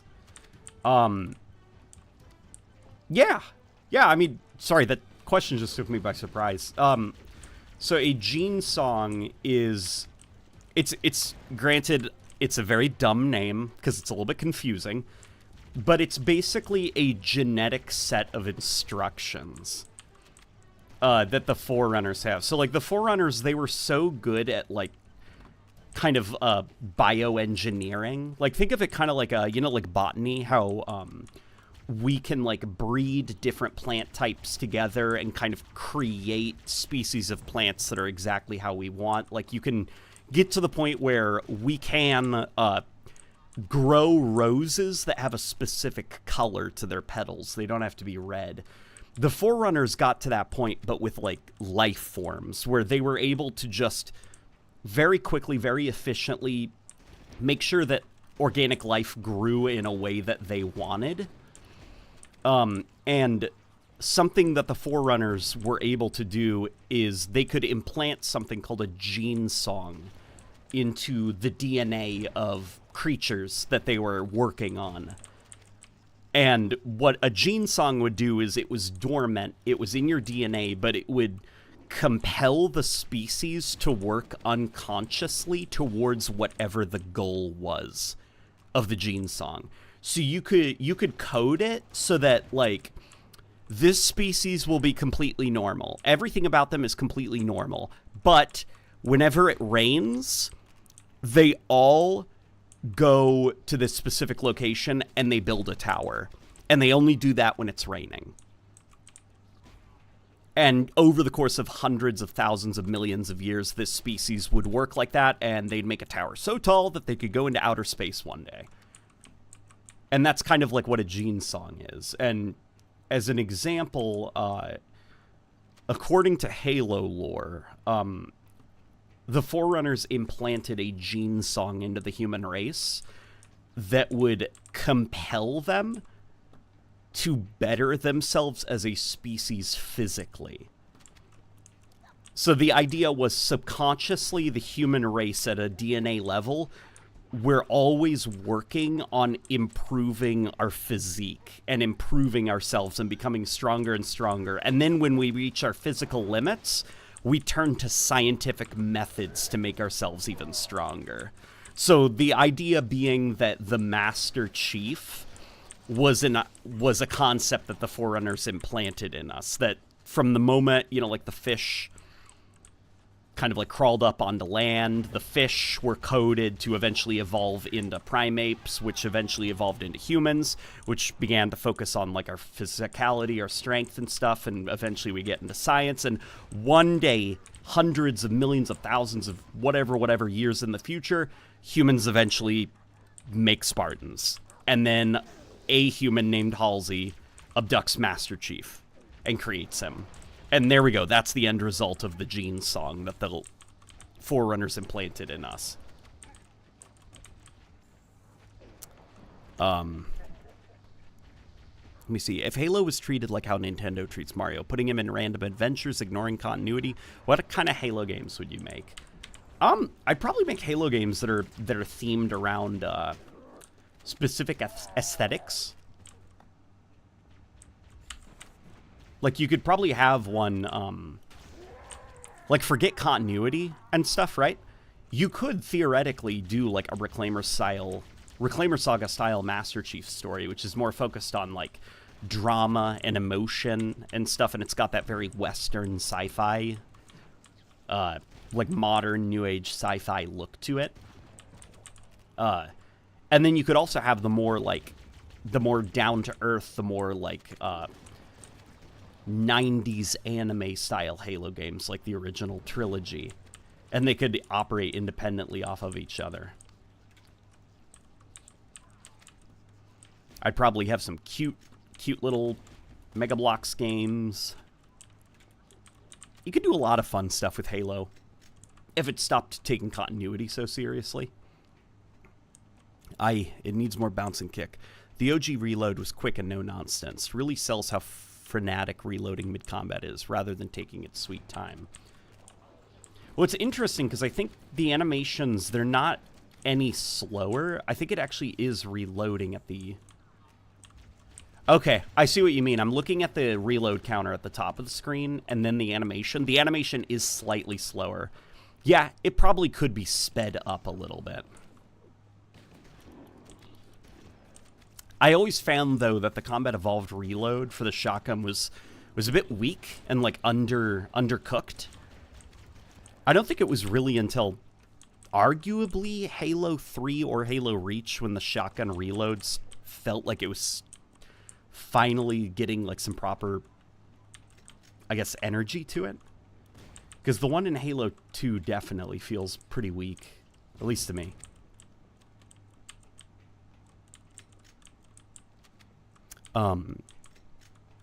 Did you say primates instead of primates? I probably did. Prime apes.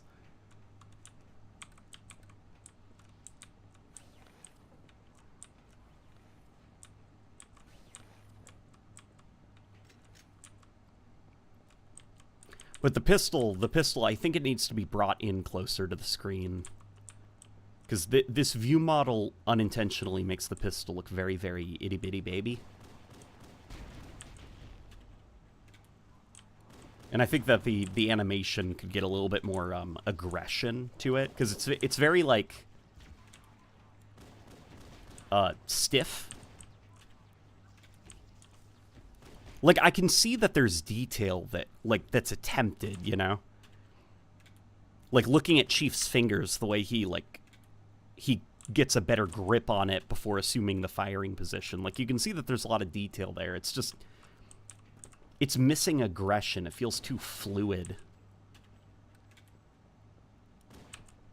Too fluid, too stiff. Like, there's not just a lot of, like, you know, kind of like, get out, get in there, you know?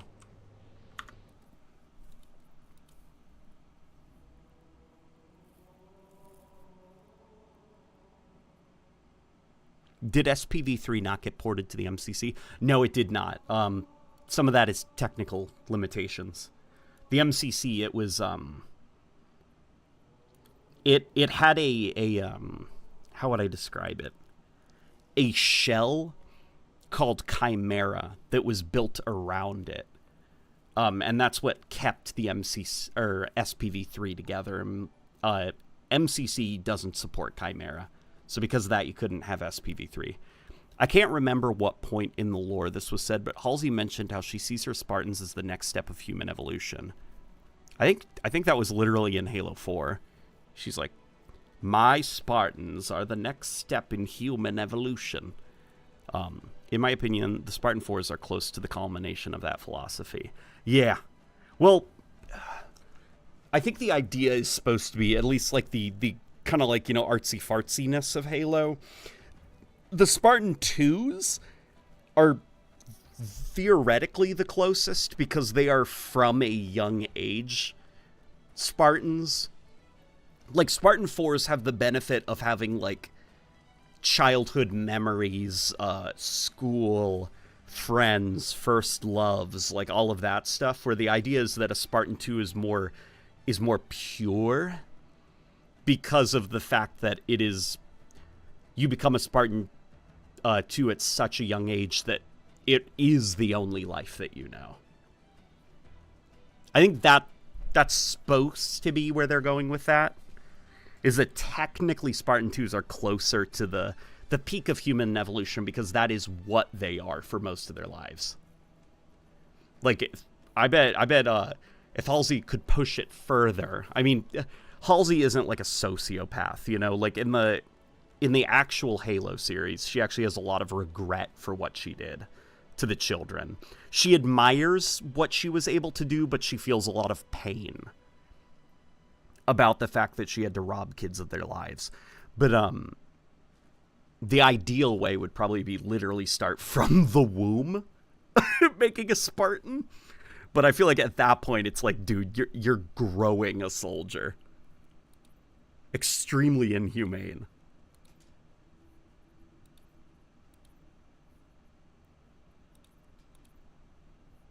Okay, I don't have too many modded maps. I think I'm a little bit tapped out as far as Halo mods are concerned, guys.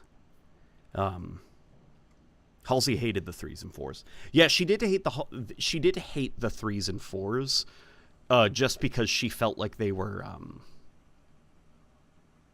like they were poor imitations of her work. She had an almost like motherly protective instinct of Spartans. Like, she saw them all as her children. And she disapproved of the way they were being raised under other project leaders.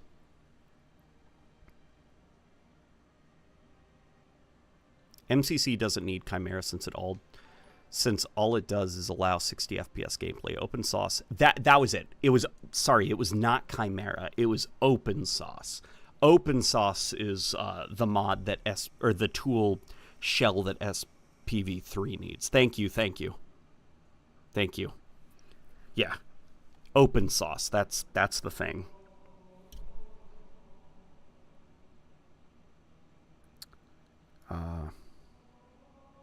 oiled up Jackal mod. I think the less oiled up Jackal mods, the better. Random question: have you ever played Helldivers 2? I have. A subscriber actually got it for me, which was very kind. Gifted on Steam, and I've played quite a bit of it. It's actually pretty neat. I wish that Halo had something like that. And Andrew, also here, he gifted me a game called Pacific Drive, and that is a lot of fun. It's like very atmospheric. It involves you having to kind of like build your own car, as well as survive in a zone where reality doesn't make a lot of sense and reality is actively destabilizing. Also, I DM'd a super cool trailer worth showing. Oh, here, let's take a look.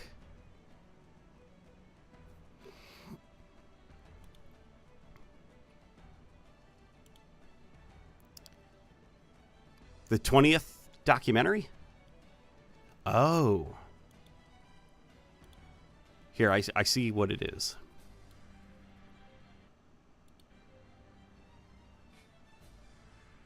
Here, let me quickly mute. Here,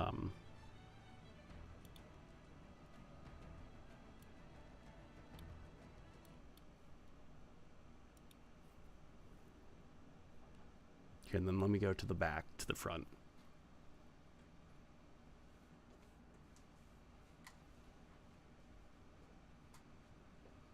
Quake Champions Doom Edition. So this is this is for those of you who don't know, this is Quake Champions, but basically run by the community and remade in the Doom engine. Actually, maybe not the Doom engine. Is this the Quake engine? Because the Doom engine can't do multiple floors like that, can it? I mean, it can do, but like a floor beneath another floor, I guess.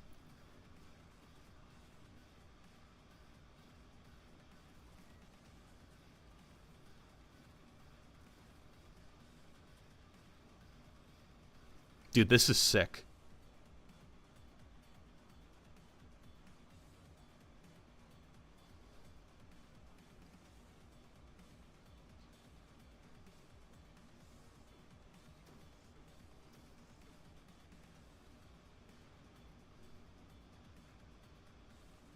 I wish Halo could do stuff like this. Like I want a Halo Doom conversion. And not that not the Doom Halo Doom edition that's being done. That one, it's a little bit too I don't know, a little bit too much drama for my tastes. But just I'd love somebody to do like the Pillar of Autumn level in the Doom engine. You know? Like, see how much of Combat Evolved's campaign you can do in the Doom engine. See how much of the combat loop you can get working in Doom.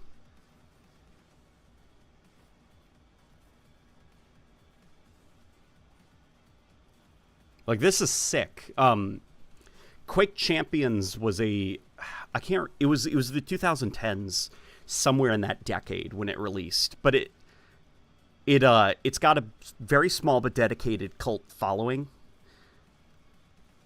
And this is cool, actually. You know, it was like properly 3D. Interestingly enough, Saber Interactive did it. And they used their own Saber tech.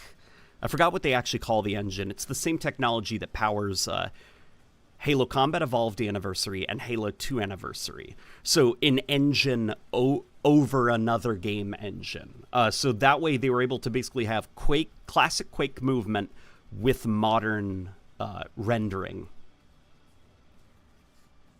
But this is basically like demastering it. Like taking all the weapons, taking all the assets and stuff, and bringing them into sprite territory. That's cool.